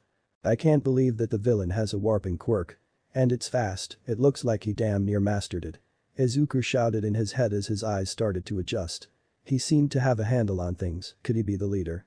Out of the corner of his eyes, Izuku saw something, turning the teen was shocked to see a villain only a few feet away from him. The villain looked like a crossbreed between a shark and a human with an oxygen tank on his back. "Oh ho, the chum has come," the villain said in perfect English despite being underwater. "It's nothing personal," but he then opened his mouth wide showing all his sharp teeth. "Sayonara, sucker." Moving on reflex, Izuku reached into his quiver and pulled out an arrow before shooting it at the villain. Despite being underwater, CC was strong enough to shoot the arrow fast enough to hit the villain by surprise. As soon as the arrow hit, the villain was slowly covered in blue ice, shocking him. What the hell did you do?" He started to rant before he was completely covered in ice from the neck down and started to sink. "Damn, it's cold." Izuku let out a small sigh through his mask but didn't let his guard down. Then something landed on top of the villain's head, pushing him down faster. Just as Izuku was about to bring up his bow, he stopped himself as he saw who it was.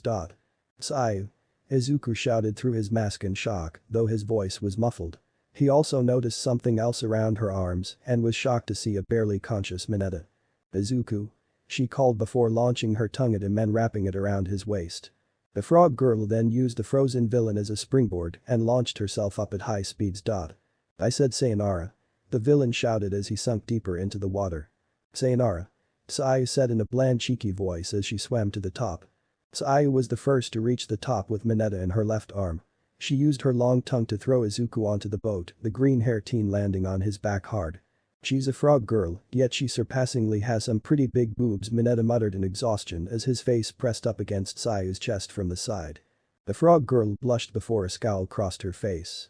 In an instant, Sayu threw Mineta onto the boat with her tongue hard before she started to climb the sides. Izuku pushed himself to his feet while powering his mask from his face.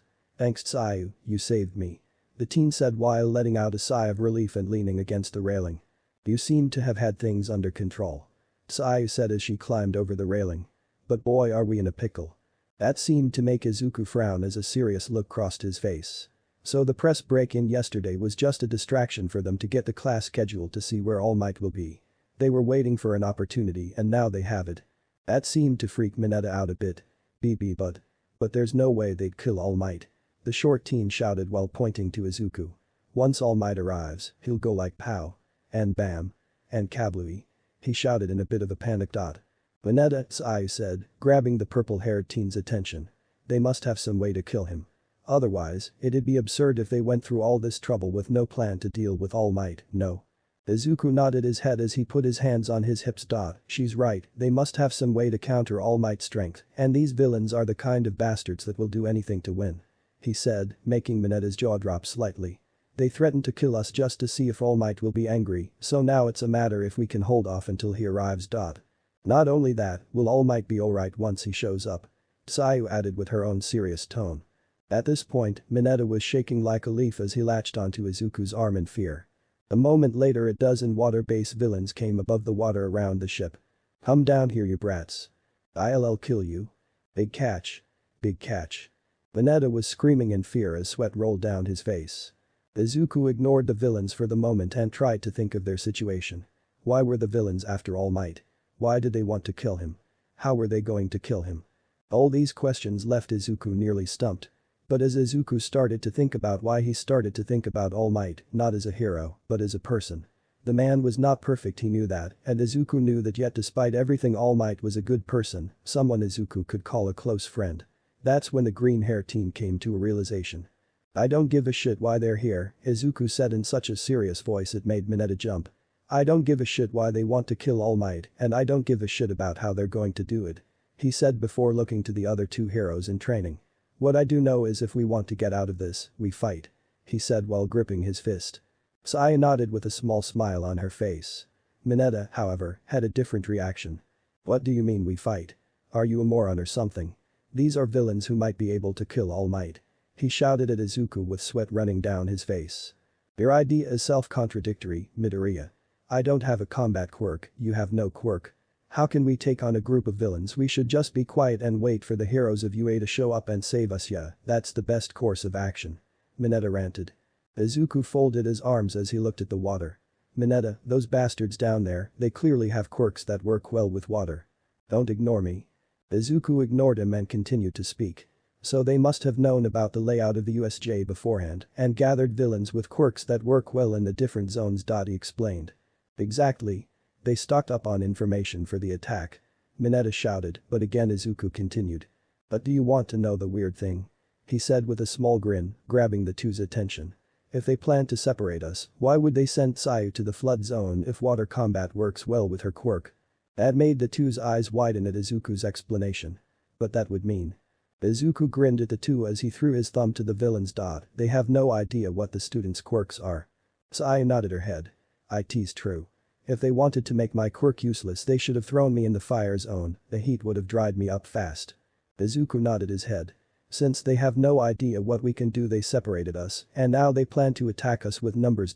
He then looked down at the grinning villains. They have us beat in numbers and experience. Our only saving grace is they have no idea what we can do. He then pointed down. They haven't tried to come aboard the ship, they have no idea if one of us has a quirk that works super well above water. He then turned back to the two with a serious look on his face. We need to come up with a game plan and fast, the villains are cautious, but they won't be for long. Izuku then looked at Sayu with a serious expression. Sayu, can you explain your quirk so Mineta can have a good idea? I could also use a bit of a refer on it. The frog girl nodded as she and Izuku crouched low next to Mineta. My quirk is called Frog, it's a mutant type. I can leap fairly high, climb walls, and my tongue can lash out up to a length of 20 meters. I can also inflate my stomach outwards, it's lined with a poisonous mucus, well, not really poisonous so much as somewhat stinging, and I can't secrete it. She said with a bit of embarrassment. Secrete? Mineta said in shock with a blush on his face. Izuku slapped the small teen upside the head and gave him a glare. Pay attention, our lives hang in the balance. He hissed, making Mineta clamp his mouth shut. The last two are useless at the moment, so forget about using them. Sayu said with a straight face, though Izuku could tell she was still a bit embarrassed. Izuku gave her a small smile. I half expected as much, but you're pretty strong, Sayu. He said, making her smile. Izuku then took in a small breath before he spoke. Alright. As you probably know I am quirkless, I have no special power whatsoever. I do however have a very particular set of skills and weapons. I am an expert marksman, and my quiver has a bunch of trick arrows that can do a whole lot. Both Izuku and Sayu turned to Mineta expectantly. The purple-haired teen reached up and plucked one of the balls from his head before sticking them on a wall. My quirk is called Pop-Off, a mutant type. They're super sticky and depending on my health level they can stay sticky for as long as a day. He said while touching the ball freely. The new one will grow out of the place I plucked the one from, but if I keep plucking two continuously I'll start to bleed. I am the only one immune to their stickiness, to me, they just bounce around like this when I press them. He finished explaining. Izuku and Sayu started at Mineta for a long moment. Izuku found the quirk interesting to say the least, and it could be useful in their current situation. Mineta took their silence in a different light. I told you, didn't I? Let's just wait quietly to be rescued. My quirk isn't suited for combat at all. Mineta ranted. I think it's a useful quirk, Izuku said this in such a serious voice it caused Mineta to stop his ranting. Sure, it might not be flashy like Bakugo or Todoroki's, but it's still a very useful quirk. You could trap enemies with ease or hold things together without much trouble. Izuku explained with a small smile. A moment later a powerful wave rocked the boat, nearly tipping it over. You're getting annoying. Let's end this farce. A villain called from the water. Izuku grabbed onto the railing as he grabbed Sayu's hand. What insane power. He split the ship. The frog girl yelled as she grabbed the railing. Be what? Mineta yelled as he threw his grapes into the water. However, none of the balls landed on the villains and instead just floated in the water. You what? The short teen cried at Izuku as tears ran down his face.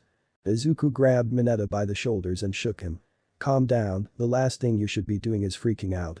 Izuku cursed in his mind as he realized Mineta just revealed his quirk, taking the element of surprise away from one of them. Looking down, Izuku was a bit surprised to see the villains were being cautious of the purple balls. They still have no idea what Mineta's quirk can do, we're still in this. It won't even take a minute for the ship to sink, and once you fall into the water, it's 100% our win. A villain laughed from the water while looking up at the ship. Hi. Mineta yelled in fear as he ran back. He's right. Mineta, did you really enter UA to become a hero? Sayu asked the panicking teen. The way he was acting at the moment, it's a surprise he passed the entrance exam. It's crazier of you two to not be scared. I wish I could have at least touched Yaozu's boobs before I die. God. Mineta walked in agony with tears running down his face. Izuku face-palmed at the teen's last wish before giving a sigh. Mineta, listen, alright. He said while getting down to the teen's level. Are you up for this, Mineta? I need to know because we're on a sinking ship. Izuku said while rubbing his forehead. Look, we're on a sinking ship and fighting a small army of villains, and I have a bow and arrow, none of. This makes sense. Izuku then grabbed Mineta by the shoulders and looked him in the eyes. It doesn't matter what you did before coming to UA or what you were, if you step up today, at this very moment, you are a hero. Izuku said as he stood up. Mineta was staring up at Izuku with slight awe at the fearless teen as he stared down at the villains. Damn it, Midoriya, you bastard, do you ever do anything uncool? Mineta screamed in his head with frustration. Sai was looking at Izuku with an impressed look, surprised he was able to calm down Mineta with just a few words. He's a really good leader, I can see him leading his own hero groups someday. Izuku reached for the bottom of his quiver and pulled 2 arrows with the arrowhead in pieces. Now I have a plan to not only get us out of here, but also take care of the villains. He said as he held up the broken arrow. What is your plan, Izuku? Sayu asked with a tilt of her head. Izuku looked down at the arrow pieces in his hands for a moment before looking up. After my fight with Bakugo, I realized that some villains are going to have too much firepower than me. I hate the idea of waiting for someone with a stronger quirk just because I couldn't deal damage to them. So not long after the fight, I went to MA with a new trick arrow in mind. Izuku then brought the 2 arrows together to create one larger arrow with a large arrowhead. And we created this. He then twisted the top and a loud click was heard. Both Sayu and Mineta stared at the large arrow with some confusion. What is it? Mineta asked with a confused tone. In short, it's a miniature warhead, Izuku said with a shrug. The other two, however, were shocked, to say the least. A what?